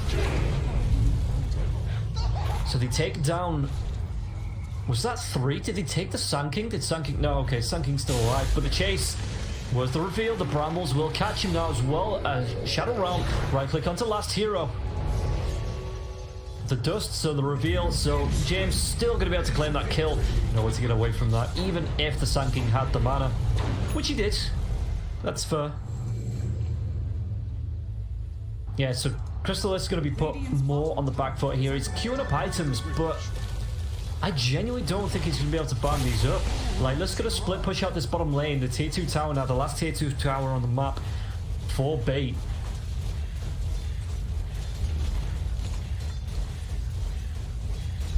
Radiant's bottom tower is under attack. Radiant's bottom tower has fallen. Bounties are up. Roshan, a minute and just under 2 minutes.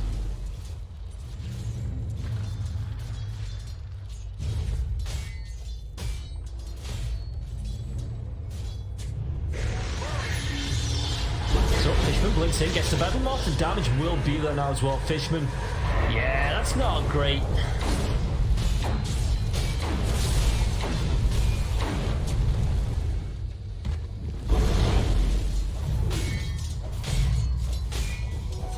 So Mastery might want to come forward onto the Sand King at the very edge. Pen of Malice will miss out on that Sand King though. The Dust, he has been revealed, so if you can get the high ground vision, last hero just going to sit there in the Sandstorm as the tier 3 tower continues to be pressured. Crystalis getting closer and closer to the butterfly, might finally be in a position to start fighting here. When he gets himself another 600 gold. Bounty runes are still available as well. He might see these if he walks down on the river. Oh, they're going to try and go for a backstab now as well. Fiber comes through with the rolls under the UKBs and pop by Lightless up. They catch up Dendy with that Phantom. It's going to be another kill onto Dendy. Pit of Malice. It keeps last hero down. Dendy buys back though. The Bedlam 5 up. Gets that forced off away. The Phantom, the Cursed Crown. Just controlling out buybacks coming through from everybody on Empire, everybody on Bait that has their Empire that wants to take advantage of this. But if Fire comes through, Nightmare that keeps Piper up for life for a little bit longer than Pit of Malice keeps him locked down. He has to buy back. Crystal is coming inside the fight. Inkswell now as well. There's going to be the Motivator. So the Inkswell comes off onto the Terrorblade at least. Keep him locked down once again. Is there going to be something coming through? Smart Knight just needs to get the distance away. And now Crystal is getting really down low. The Firestorm will finish the job. He doesn't have buyback now as well. Inside the Pit of Malice, Fishman. The 5 up, the last one alive. GG is going to be called. Even going to try and finish him off before this goes down. Doesn't matter. 33-7. A 20k net worth lead. 27 minutes in. Bait just couldn't make anything happen. And Empire hope keep up the momentum and take this first game. As Bait looking now. They need to get their heads on straight. They need to force it through in the game number 2. They need to be going through to this. Well, I mean, if they do go down...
I wonder if he picks that up first or the Basher. It would be more survivability if he picks up the Butterfly first. You know, he's not in dire need of the Basher at the minute.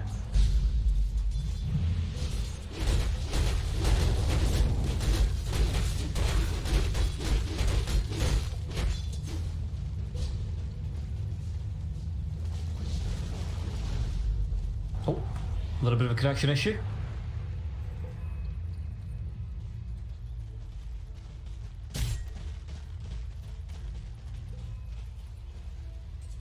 Radiant are scanning.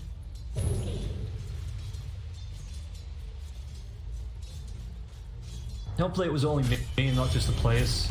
Yeah, players seem fine. Bit of a weird one, but we're going to get ourselves straight back in. So Puck on the top lane needs to be careful now as well, because there's going to be a rotation by the Mars. But Blink Dagger, is it still available? Yeah, it was still available. So no major worries there from Dendy, who is going to be going towards that Axe. What skills has he picked up? He's not gone for the phase shift attack, he's gone for the spell amp. So that Axe will really help him out with that now as well.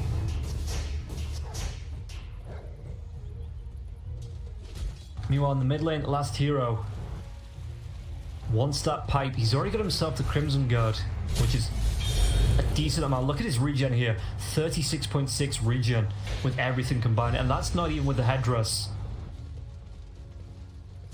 Dire are scanning. So last hero. What's he looking for here? That pipe. He's still got another couple of 100 gold to need to pick up to be able to complete. Which he should get off this creep wave actually. If he last hits at least. Yeah, there it is. It's going to be coming out now as well. So, Empire Hope, they're a little bit ahead in terms of kills, but the swing is definitely going the way of Bait at the minute. Just, it's nearly even. Empire Hope still being given a little bit more of a priority in favor. Lightless. Again, he got this Hood of Defiance up. He's got the Manta Style, the BKB, not too far away. But you're looking at these items, you're thinking, where's his real damage coming from here? It's not, yes, he does have the Manta Style, which is quite nice. But he doesn't have his Ethereal Blade yet. You know, he doesn't have any real damagey items that you'd like to see on the Morphin. Those real agi stat buildy items.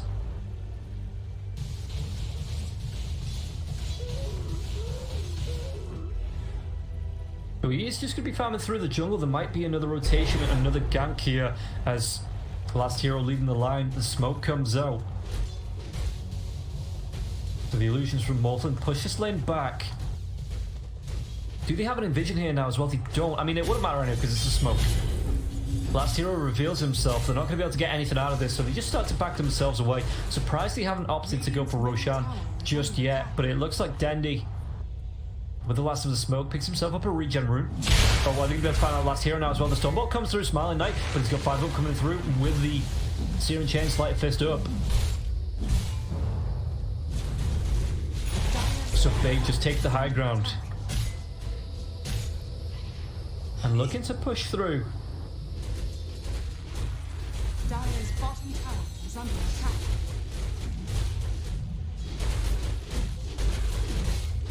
So Sven is there. There's a stomp if they want to go for this. Dire's Are they using the Smiling Knight as bait? Because I mean, you've got to look. Lightless is going to TP himself back to base. He doesn't want to push too far away when everybody's missing on the map. And Tier 1 tower, it still stands, but not with a lot of health. And this wave, the Morphin Illusions, 4 seconds left on those. I think they're going to be able to do enough damage to clean this one up. It's slowly being chipped down, but it looks like it's not going to be enough damage. 45 health left on this. Mid lane. Mastery again showing Smiling Knight's already used that Mask of Madness. And now he wants to go in the Warcry. He's going to be there as well. The Ice Blast on the back lines. He's going to be able to find anyone with the Stormbolt. He just can't get in range. But Mastery does pin off last hero to the tree. They're going to try and make a move with the Stormbolt. The ring comes down now as well. Even using the Cursed Crown. Dream Cold comes out now as well. But Puck, what's he going to be able to do here? Then he can get himself away from this with the Dream Call now wearing off. It's going to be the Ulceptor off from Mastery. Can he do the damage now? He's going to be pinned himself to a tree. Dendy gets taken down, and a good fight here from Empire Hope, and this might actually open up the Roshan. No centaur for 46 seconds. Puck can buy back. So one good fight, and Empire Hope turn the tides. BKB wasn't even used on either hero here now as well. 5 He's going to try and get himself into this. Stormhammer comes through. The bullet is still hits because he's not going to be able to and they just get the kill. Lightless picks that one up. How's he doing here in terms of farm now? It's going to be the butterfly and not the F-blade. That was a run by 5-up. I don't think we had the vision to see that, so we just came back into the river, got caught out and killed off.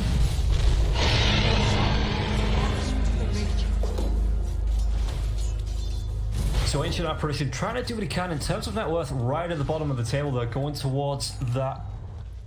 Maybe not, because James is rotating in. I think he'll be able to get himself away from this. Hero Scepter comes out here on the Dark Widow. We have the damage with the Bedlam. Ice Blast comes through now as well. Crystallis, but James says, I've already won. Do what you must. How far away is he from the Mastery? As he's going to be able to get that spear off. Doppelganger, he's still going to be Doppelganger. Oh, Master Style through, but it doesn't matter. Spear goes through the illusions. And Mastery able to claim another kill with the help of Smiling Knight.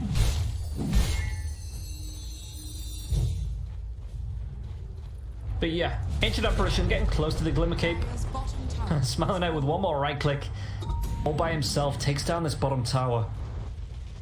Last hero trying to do what he can. I assume this is going to be a halberd, which would be really nice for him. Oh, Yule Scepter comes out. There's the arena though. Dandy counters with his own Yules. Molten trying to get himself in on this. He's going to be able to take Crystallis' form, it looks like. Is this just wearing off? It looks like it will be now as well. To the right clicks on last hero. The stun to the tree. Smiling out with the stun ball as this wears off. And last hero, once again, taking his last breaths in this life. 23-13, 30 minutes in.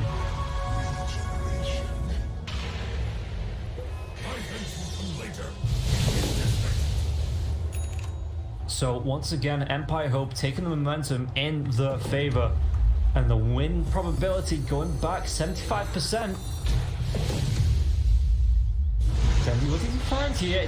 Well, what he found was Mars, a Yule Scepter, and a spear to a tree as the God's Tribute comes through now as well. The root to keep him locked out. He does actually get the face shift off, but there's going to be a bramble to this spawn right back on. Yule Scepter now as well. What's he going to be able to do here? Poke, he gets silenced off onto the Morphling, but once again the spear. And Dandy, as much as he tried to evade that, just couldn't get himself away from that. Ice Blast in the mid lane. Smiling Knight. Cry trying to do the damage to the tower here now as well. So this tier 2 tower will fall. Empire Hope not going to be stopping his Mastery. He wants to go on the high ground. Has that arena. Doesn't find anybody. 5-up, trying to do what he can on the bottom lane, just to push that one out. Crystallis coming in with the illusion. Smiling Knight doesn't have that much mana. In fact, he has no mana at all. But that's not going to stop him. Now, last hero, Mastery, has that blink available. So the tier 3 tower goes down. James just queuing up the Shadow Realm there as well. If anyone tries to follow along, would have been able to get a right click off.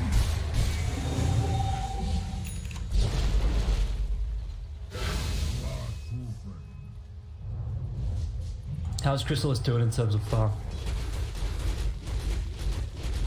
He's got the butterfly up, going to be going towards what looks like a Satanic. Yeah. Satanic coming out for Crystallis. Still a decent ways off that, but at least the butterfly, it's good stats, it's good fight potential there as well. The attack speed that it offers as well as the survivability with that armor, it makes him harder to take down. And the longer he can sustain in fights, the longer his illusions can sustain in fights, the more damage they're going to do with the Diffusal Blade and the mana reduction and removal. So, smoke comes up, but Mastery's going to be there though. Searing Shades come through, they're going to be able to pin Dandy once again. Mastery maybe Rover at center just a little bit, will be taken down with the Ice Blast. Crystallis does get that kill. Now the Dream Call up, Lightless up, pops that BKB. Will he be able to do the damage here? Smiling Knight comes in with the cleave, the Dream Call is still there. Crystallis trying to get himself away from the Doppelganger, but the Searing Shades Slight Fist comes out. The BKB from Smiling Knight now as well. Has that stun bolt in another couple of seconds. Backlines. Nothing going to be able to do. It's just illusion. Smiling Knight though, it looks like they're going to go for the retreat as bait with the chase. Oracle not going to be able to get himself out of that. Eknar pops the False Promise, goes for the TP, but it doesn't work. Yeah, the Storm just cancels it. And Oracle, once this False Promise was off, he will be dead. So, good fight here for Bait. Did Oracle just not die then? Is that not a thing, game? As Puck Radiant's middle tower is under attack. still going. I think this is the Ags now. Yeah, the rest of the parts needed for this. Middle tower Dendy, has fallen. this Dream Coil is going to be so strong, especially through spell immunity.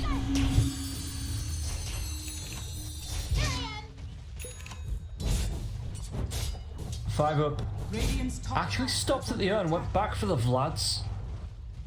So not going to be using the full Spirit Vessel build just yet, actually.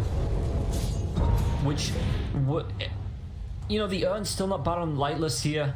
It's still damage over time. Smiling Knight as well. He does have his AC. How's Mastery doing? Just BKB, Blink, and Yules. Nothing coming out on the Courier here either. Smiling Knight continuing to push. Gonna go for that MKB. So, we're going to see a smoke in the jungle. Smiling Knight leading the way. Last hero.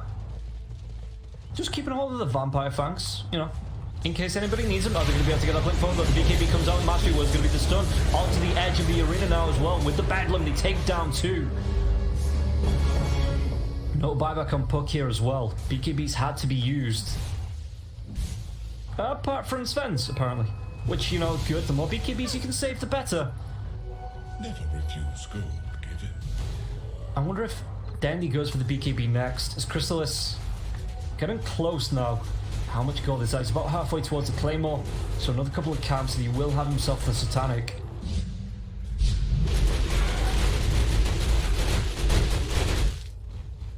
And again, this really helps his survivability. But Sven, with the MKB, he's only one part away from this now as well, with the Demon Edge.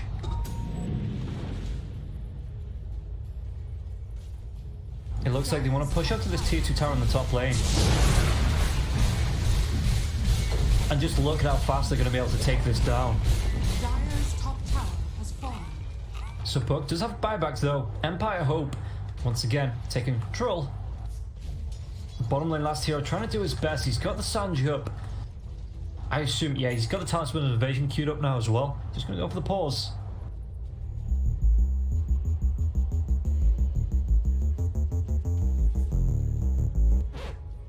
But let's take a look in terms of items, see what everyone has. So the Glimmer Cape was finished here for Fishman. Yeah, Chrysalis finishes off that Satanic just before the pause now as well. Dendy with his axe. We talked about the Ember Spirit before. A little bit of survivability with the braces. The Blitz is going to be great for the Phantom Lancer without taking up a slot for the Phantom Lancer, because he did what, like, which is the 30% status resist. That's always going to be amazing here.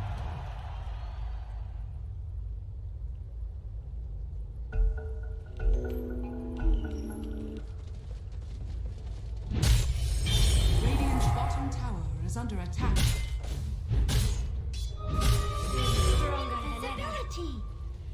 Lightless still building towards that butterfly now as well. But he went back for the MKB, which is, I suppose that's, yeah, it really helps him deal with the Phantom Lancer. Phantom Lancer needs to be careful about taking fights, especially if, you know, Lightless gets the morph off into the Phantom Lancer and just absolutely goes to town on him.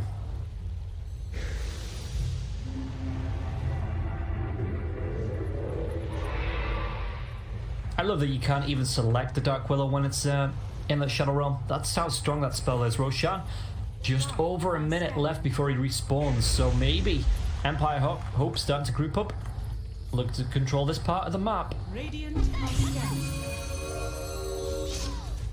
They get the scan off, they know where Bait are.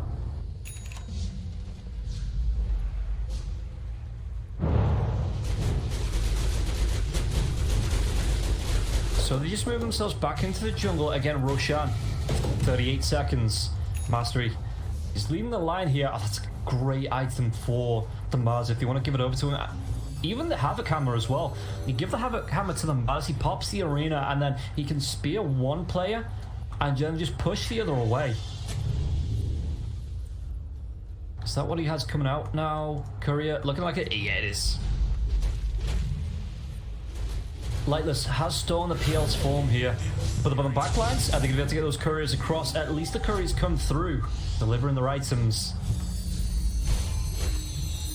Roshan, 2 seconds, 1 second. And the big man will be back. The Eagle Scepter on the backlines. He's going to be able to find out the Ember Spirit though with the follow damage from this. The Terrorize comes through, and now Smiling Knight with his ghost, with his God Strength as well. It's alright, because just look at how quickly he gets through Centaur Warner, with tanky beast as he is. And Lightless now needs to get himself away. He's popped his own BKB. Crystallis, he's on the chase. Lightless is pretty down low. He wants to carry on going here. Gets that waveform away. Crystallis, no BKB for him, but he will be able to use the Spirit Lance. Lightless is going to go for the Strength Morph. What can he do? He changes targets onto James, and now Crystallis going to be caught by 3 heroes. Crystallis going to be taken down. That's what you get. Just as the Roshan comes back up, they're going to be able to dip into the pit. Get themselves a Roshan. In fact, he blinks over here now as well. What's he going for here, Mastery? Who took the hammer? Was it Smiling Knight? Oh, okay, it was. Yeah, I didn't even think about that. The 30 damage and 18 strength. Really good for Sven.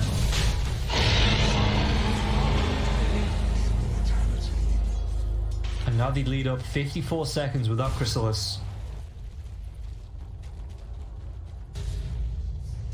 Sven wants to go for this. BKB back available in a couple of seconds now as well. James going towards the Hex. But I wonder if that's even going to be in time, as it's going to be one lane of racks going down here. Tier 2 tower on the top lane has gone down, which means he can go for at least 2 lanes of racks. And again, no Chrysalis for the next 26 seconds. Look how fast they get through these towers.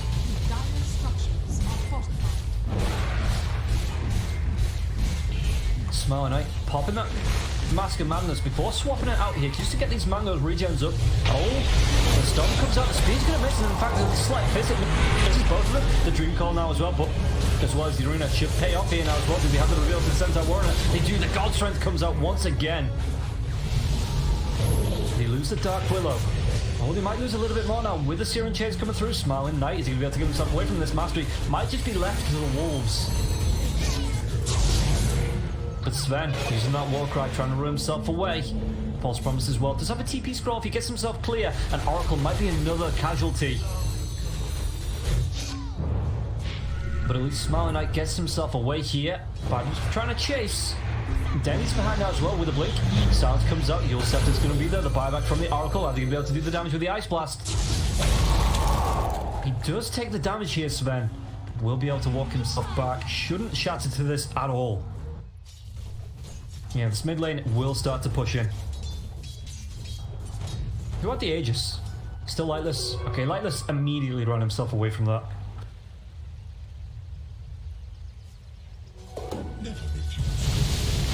Going now will have the gold for the full butterfly if that's what he wants. He's sending his courier up. It looks like that is going to be collected here for the Morphlin. Who do you give this to? The spell damage? I'd give it to Dark Willow maybe. Just really pump up the Bedlam as well as the Shadow Realm. Yeah, just swaps it out there. Dark Willow, gonna be loving that. In terms of neutral items, what did both teams have? Completing the tier 4 here for the side of Team Empire Hope. Meanwhile, the Dire. Glimmer Cape. Sorry, Illusionist Cape. Picked up by the PL. The strength and agility is really nice here, but the outgoing damage of all illusions by 10%. That's a crazy amount of an increase there for the Phantom Lancer and the damage that he can do. Flicker is a panic button here for the Centaur. If he blinks in, gets himself into danger after the stomp, he can just flicker himself hopefully away and not closer to the enemy.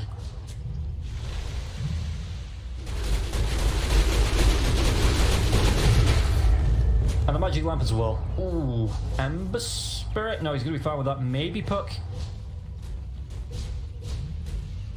With that Purge. But Lightless, once again, in the Phantom Lancer's form. Just to be able to use these illusions to push out. Radiant are scanning. What's he going for next? Morphling here. Well, I mean, he still has the Aegis, has the butterfly now as well, so in terms of net worth, just a little bit behind the Phantom Lancer. And with the smoke out, they're not going to find anybody just yet. In fact, it looks like they just want this tier 2 tower. They want to be putting pressure on this last tier 3 tower here now as well. They do have another set of racks available, bait, so it's not mega straight away. Radiant's bottom tower is under attack.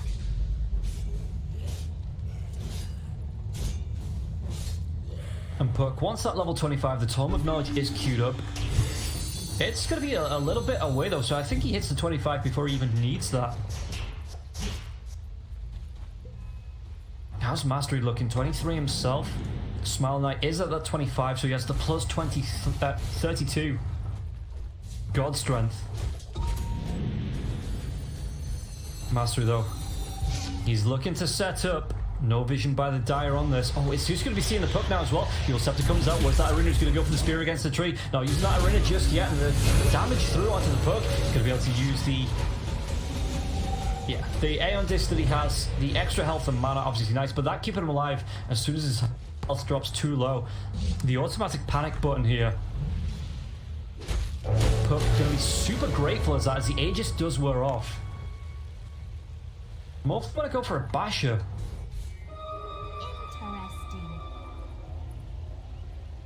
I suppose if he keeps stealing the Phantom Lancer's form, it's a good pick. Another smoke up in the river though. They're going to be able to get a good blink forward. They kill off at least a Dark Willow now as well. To the Arena on the backlines. Mastery, what's he going to be able to do? Just goes for the BKB TP away and will get himself out safe. Oracle. Looks like Eknar, he's not going to be so lucky. The TP instantly cancelled by the Serum Chains.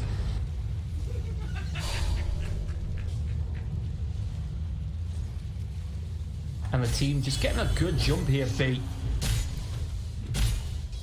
As Phantom Lancer still building towards a Basher of his own.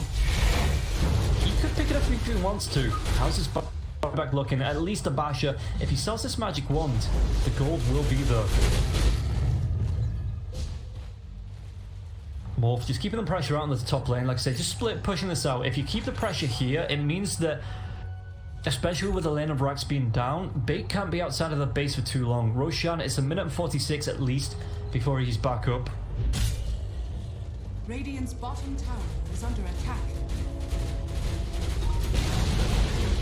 As the bottom lane, tier 2 tower will be taken down by Chrysalis.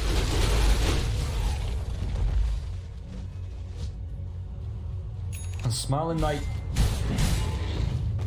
this is really nice for him. The Moon Shard, he is going to be able to technically get 7 slotted off this.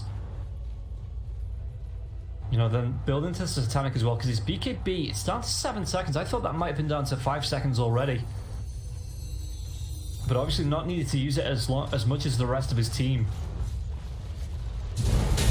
Meanwhile, Roshan, a minute before Roshan is back up.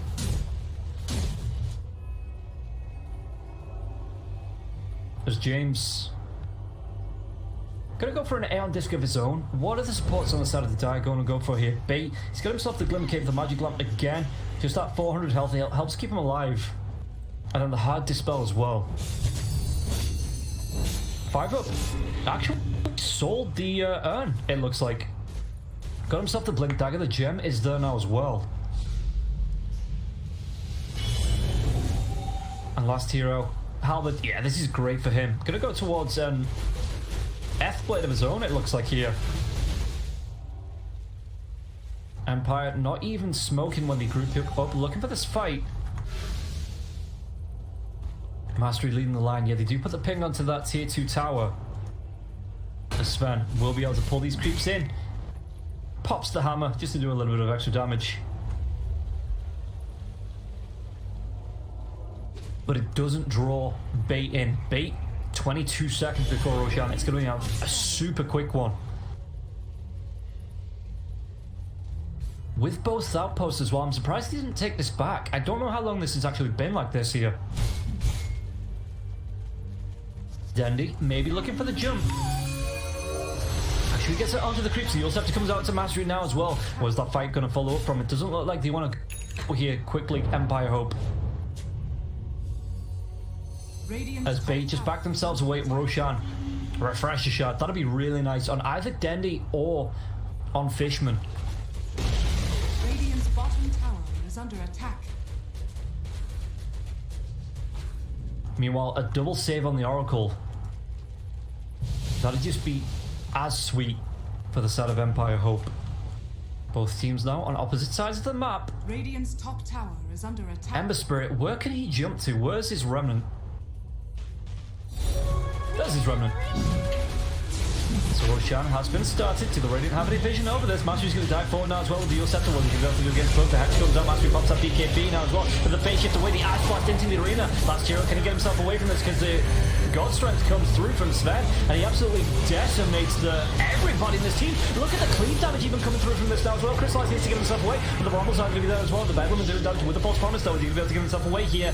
James, Duck, Willow, they're going to be able to take down Puck. Does have that buyback available. Last hero being chased away by the illusions of the Morphlin. Last hero gets that blink back up. But James with the blink forward himself. Ulceptor up into the Bramble damage. Curse Crown coming through. Centaur, Warrunner, where's that spear to follow up? He's actually going to go for the TP back here, Mastery. As everybody buys back on the side of Bait. How many buybacks was that? 3. If you win this fight, Arena, 15 seconds. God Strength, that's a little bit longer away. But if you get a good arena here by Mastery, they're back in the Roche pit now as well. Roche not taking a whole lot of damage. So Mastery going to be silenced up. He has Ulceptor, though. He does have Ulceptor of his own. He's going to try and go for that. The silence comes through the kill off the Oracle. And Mastery has that arena up. He's got the blink jump if he wants to try and go for this now as well. But the stomp coming through there from the center. Meanwhile, the Sven's being right clicked down by Crystallis. He needs to buy back as well. They're going to try and go for this fight. They're going to be able to get the penalty last hero now as well. He did buy back. He might die back here now. The Ice Blast, though. Mastery survives just, but he's going to still be right clicked down. Does he have the buyback available? He will. He wants to be getting himself back into this fight, but Smiling Knight doesn't have that BKB. He's going to be popping in and out in this fight. Crystallis is going to be able to do the damage here. It looks like James just hanging around on the backlines. Crystallis. They're keeping them out of the base though here. Bait need to be careful about this mid lane pushing in. The super creeps are there. So buybacks, how's it looking? Morphlin, Crystallis, as well as Fishman and James do have buybacks available. Radiant are scanning.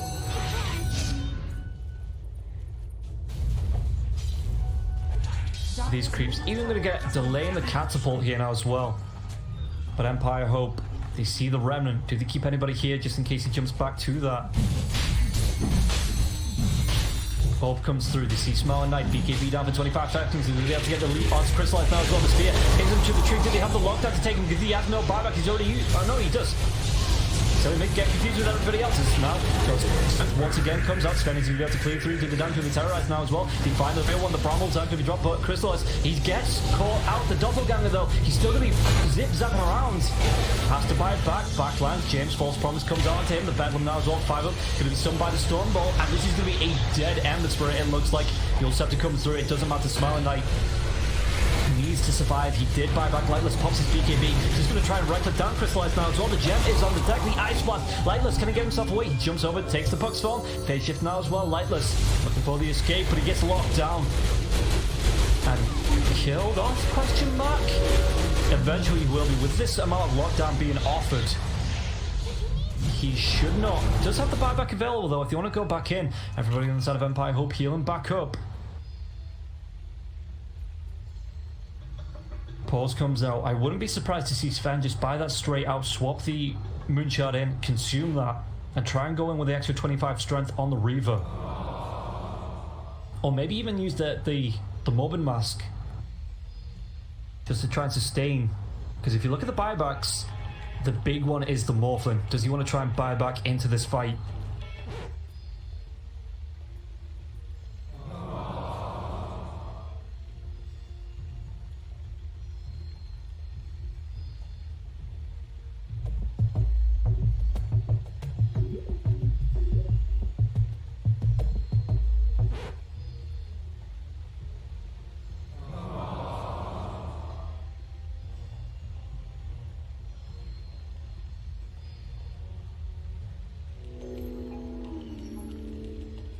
So, how's it look? I mean, you're out Centaur and Mars.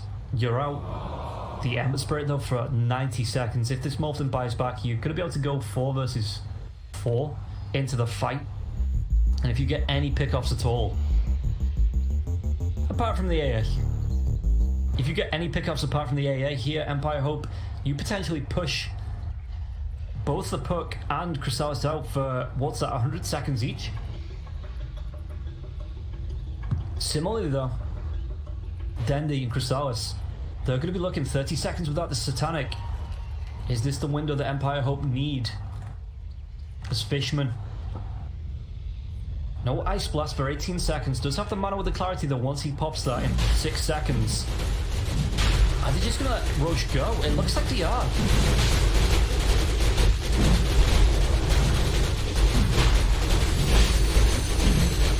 So Morphling not buying back again the mid lane, but Centaur is here, so he's going to be able to push this lane out.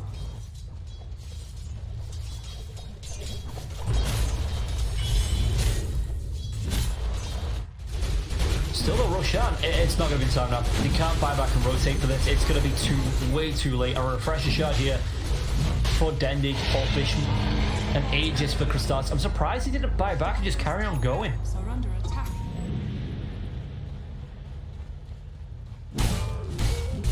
Rogue Knight claims another. Okay. Thank you for that there, Fishman. I don't know what code you're writing in. 我是一个没有感情的刷钱机器。 So Morph, what's he saving for? 'Cause if he didn't want buybacks, there must be something that he wants to pick up.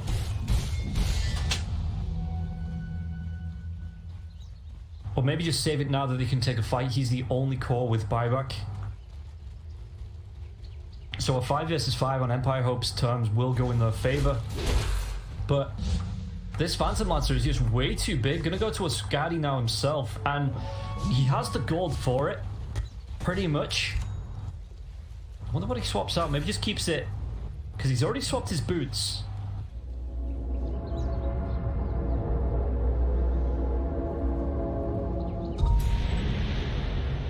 Though they haven't broken high ground yet, Bait. They are looking to set up for that, maybe taking this outpost. And again, 53 minutes in, so we are 7 minutes away from those super mega tier 5 items. Those absolute game breakers. I think we got to find it's just illusions in the mid lane.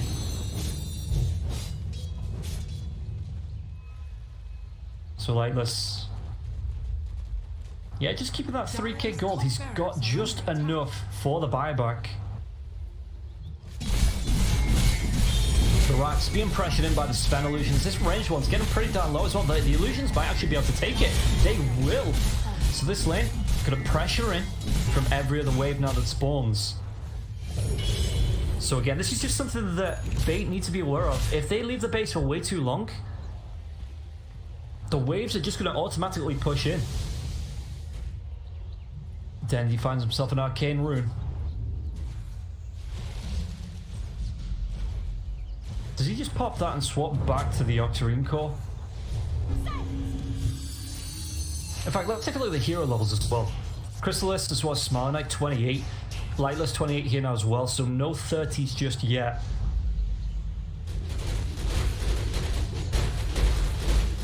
As Phantom Lancer, yeah, he's still going to hold on to his gold. He doesn't have buyback for the next 4 minutes, but doesn't need to buy out for the Skadi until that Aegis is gone. Just keeping the slots. Illusions pushing out this bottom lane here for the Morphling as well.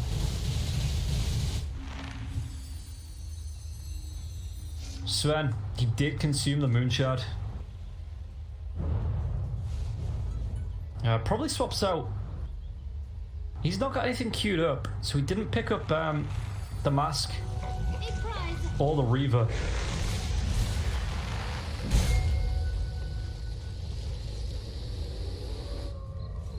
Looking at the center, yeah, it's just, I mean, he does have this Ethereal Blade now as well, which means that the Retaliate is physical, but this Double Edge going to be doubling that damage up with the Stomp to follow up there as well. The Hoof Stomp duration, and 1 extra second on that. Oh, they're going to be able to find out with the Invisible now as well. Can they get the kill? Ember Spirit is down. 93 seconds though. Buyback, the waveform comes forward now as well. Fishman, Stampede. And Morphlin can't get a slight fist off onto anybody. Nobody there. Fishman will be able to get himself back safe, but this is a 4 versus 5. The scan comes out. Just illusions though.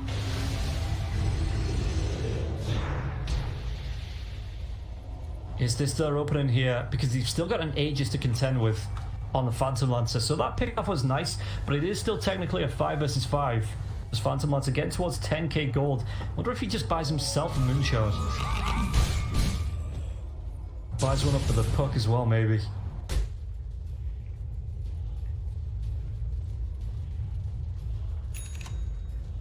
He's just gonna change, actually go for a Rapier. Buys it out, make sure the courier doesn't die. And this is going to be the play, Diffusal Blade in the backpack, Rapier. Especially with this Illusionist cape as well. Ember does have buyback available, 23 seconds till he's back up now as well. That Aegis though will be wearing off. Crystallis has a Satanic. What if he goes for a BKB after this Aegis wears off?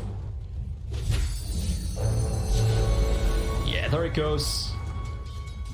So Crystallis is just going to stick with the Diffusal Blade. Mid lanes are going to be able to get that leap forward now as well. They're going to be able to do the damage to Mastery. Was that Terror still? Is he going to do enough? He catch a lot of them now as well. God's Rebuke. It's going to be another great God's Rebuke coming through from the Mars if he wants to pop it. But they take down the center. They take down Fishman now as well. The backline to take down the Morphin. Morphin does have buyback. He wants to get himself back into this fight. Crystallis chasing up. The Yule Scepter is going to be there. James blinks himself away. But they're going to change target threat. He doesn't have any mana left. Does he have the damage as well? But he's going to try and crit through this though. Smiling Knight gets locked down. He does have the buyback. And they've got to fight this one out here. Empire Hope here and now. It looks like Oracle though. Gonna be caught out himself. And Mars, no buyback. Mars, what's his buyback on? 300 gold away from that. Oh lads, come on. 57 minutes in. We want an answer to this game. How are they going to be able to play this one? What can they do here on the side of Bait? Because they've got one buyback they've got to look out for. No Aegis, but the Rapier on Phantom Lancer. He's going to be doing... Let's just look at the damage of the outputs. That is insane.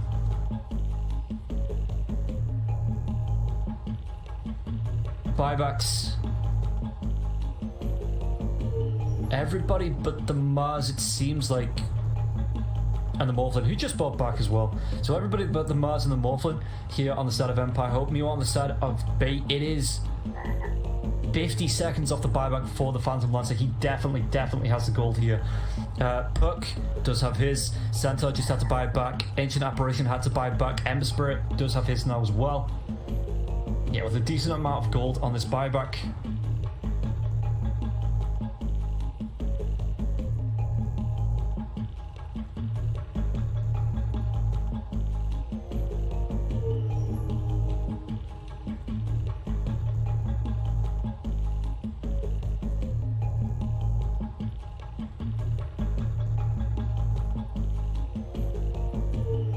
So Ember Spirit has the gem.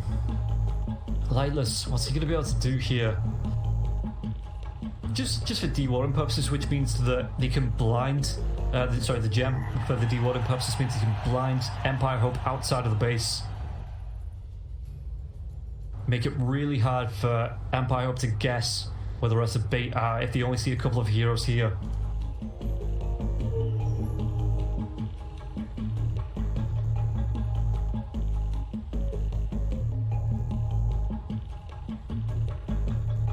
And again, the items, Smiling Knight, he has that Abyssal Blade. Is he going to be able to... He's going to go straight for the Daedalus. Level 29 now, but is Phantom Lancer level 29 himself as well. A little bit further ahead of both the Morphlin and the Sven. Dendy on the 28, 26 on the last hero. So 3 heroes close to that 30. And that 15% lifesteal would be nice right about now as well.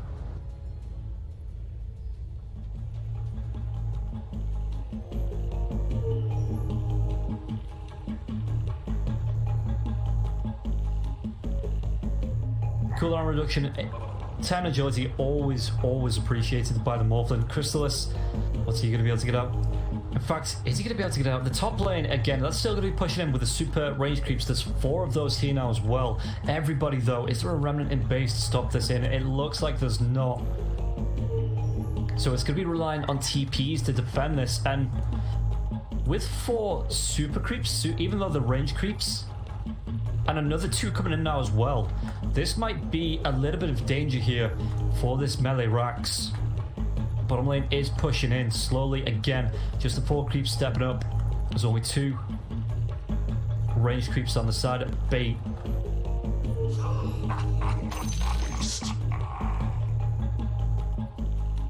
Mid lane, it's not too bad as long as they can even this up here, take themselves a lane of Rax.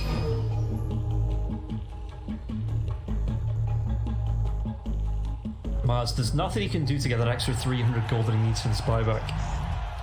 I'm surprised that this late into the game he left it this late to get the gold for the buyback. He just ends up getting picked off. Okay, we get the reconnect.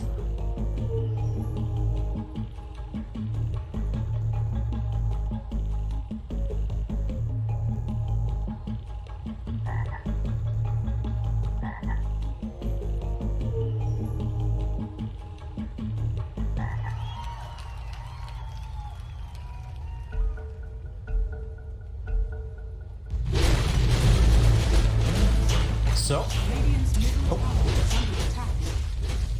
press the wrong button there. Stormhammer comes out onto the real Crystalis, but the tier 3 tower will still go down.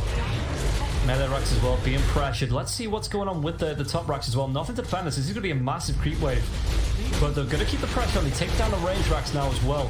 Morton's trying to do what he can with the Phantom Lance Illusions. There's going to be another Stormhammer coming through, but this is going to be another lane of Rax. It looks like slowly but surely it's being dealt with by these creeps. Now Crystalis though, he's just immediately going to rotate around, trying to even this up. 5 heroes up against the base blade up, but it's going to be perched here now as well with that Aeon Disc. I think he's going to kill off Crystalis. Dream Call, he got so low, but he still lives. The back lines, that would have been absolutely just amazingly bad. James, does he want to fight back on this? He will go for that. It looks like these creeps able to deal with this, so this range Rax will regen up. 5 regen per second.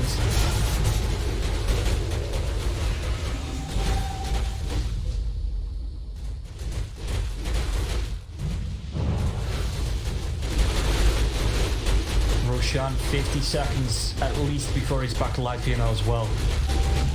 15k net worth lead, going the way of bait. Are they going to be able to finish this game? They just want to keep the pressure on and keep forcing out this top lane of Rax. There's only 1 super creep here. Gets himself through the blockade at the side of bait.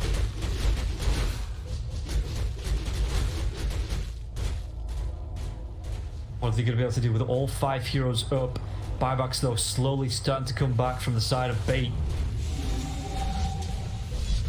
Look at this. 20 seconds, 59.40. We're waiting on the next set of neutrals. How's this going to swing the game?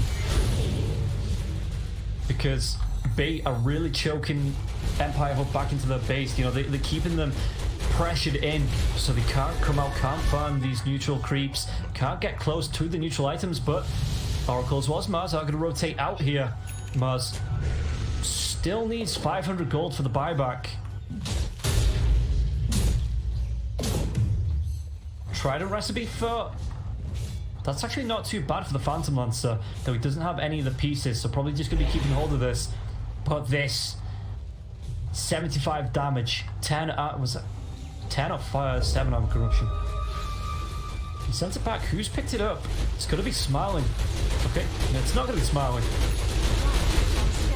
And he probably wants this parrot hat. He wants that attack speed. They're going to make a move through the jungle here. The smoke out from Mars. You need to run. What are you doing here? The Stampede's going to come through. You need to go for that TP though. The Dream Call's going to be there. And Mars pops his BKB. Where's the rest of his team? Not going to be around here. Mars waits out the Abyssal Blade, but he's going to be taken down. How's that buyback? But I don't know. Why the hell would you show him? You know what? Doesn't matter, I'm just a caster, I'm not a teammate. It's not up to me to be mad at him. Mirror Shield.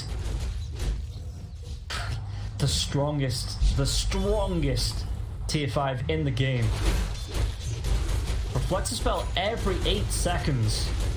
Tributes. Ballista. I wonder if anyone actually takes this here. Maybe the puck. Oh, sorry, that's on the rating. I'm still. Oh god, I hate it when it does that. You still clicked onto the Dire Heroes, but it's what.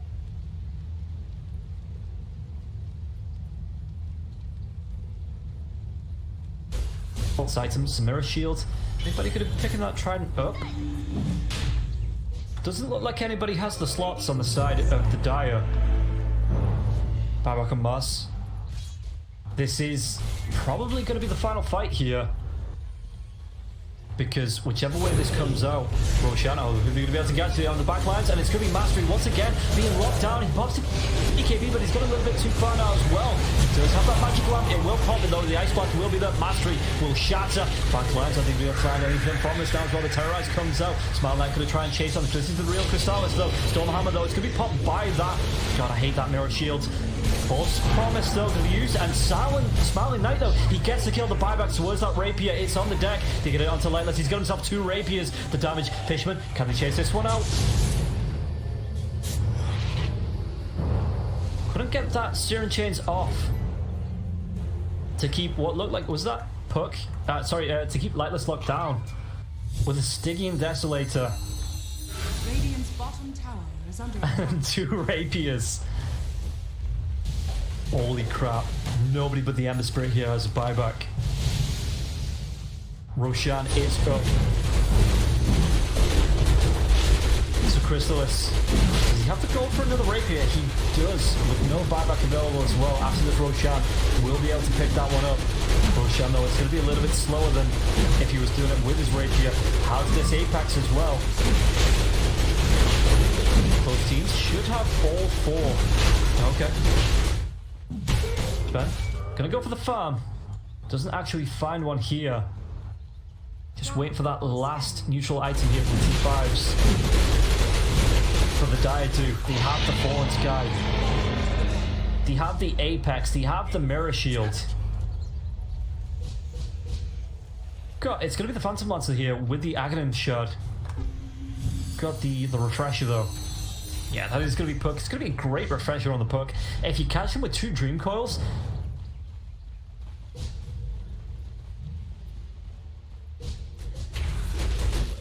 but just look, nobody but the Ember Spirit. How's the Ember Spirit looking? Got himself this Aghanim Scepter of his own. So 43 to 35, 64 minutes in, the longest game of the entire event so far for me. Smile Knight trying to defend this high ground. Again, a lane of racks goes. This tier 3 tower though still stands. As this top tier 3 as well as a range rack has already gone. BKBs, I'm assuming they're all going to be down. In fact, yeah, 5 seconds. Mars, gotta be surprised if he still had his BKB.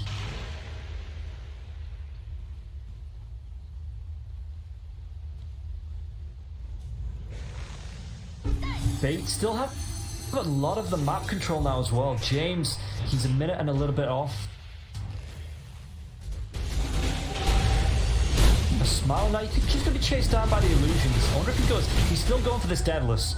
His buyback 40 seconds away. He has the gold for it, so probably wants to hold on to that for now.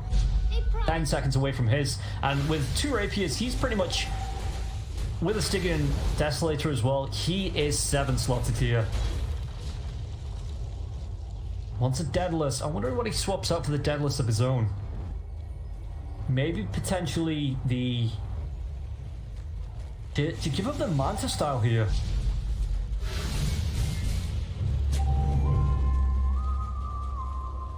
Marlon Knight sets the bounty on the Phantom Lancer. Crystallis, he's got himself another rapier. Yeah, he has the gold, has no buyback for 4.5 minutes, so that is just going to be the worth of this rapier.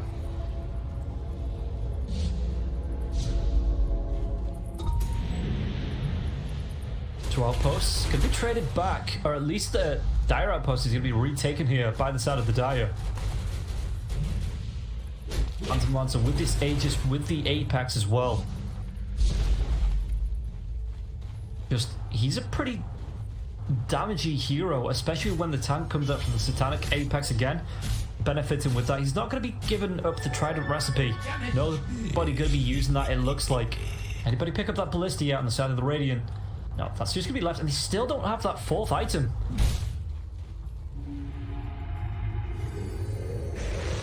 Mars, you've been caught up so many times here, Mastery. Just get back.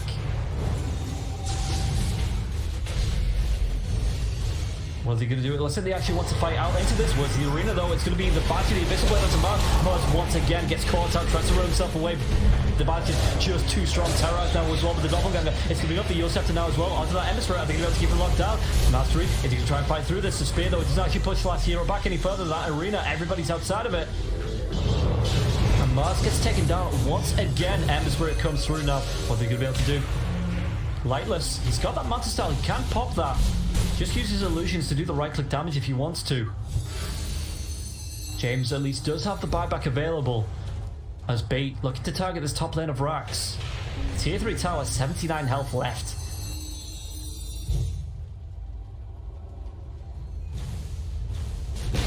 Again, it's now 3 versus 6 with that Aegis. It will go down in the next minute, but it looks like they're going to give up another lane of Rax here. Maybe as a waveform comes through. It's going to be a good falling sky. Just to do the damage again to the Rax. They will tick down slowly but surely to these illusions. The buyback from James, but is this where they just go for Megas?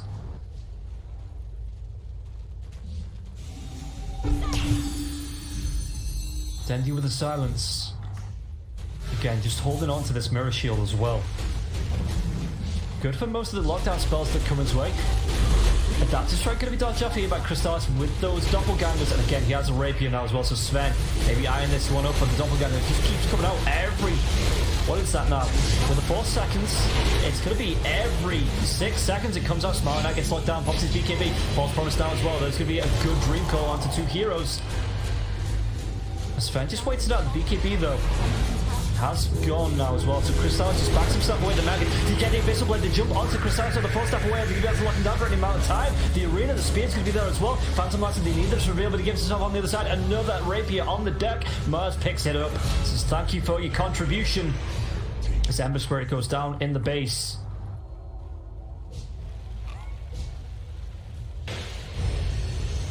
And surely without a Phantom Lancer for 108 seconds. Do they keep the Sven back just to defend? Because Dendi wants to be coming in and gets that silence off and gets himself back out. Ember Spirit does buy back. Radiant's courier has been killed. But it looks like they just want to be going down mid lane and ending this game here and now. James back with the defense where he can. As last hero keeps this push, does have a teleport and things get a little bit hurry here. Ember Spirit though, what's he picking himself up? Get himself a refresher. So another 5 Fire Remnants now in the base though. We're just going to go straight from the tier 4s and look how quickly these fall. Smiling Knight with the BKB. It's just going to be able to do the damage even through. Fishman though, fortification, it's going to be wearing off. They've got 3 heroes inside of it as well as Smiling Knight. Everybody right clicking. Empire Hope. Finally 69 minutes, 52 seconds. 45 kills to 37 and a still 7k net worth lead for B. They just couldn't, even with Maggot's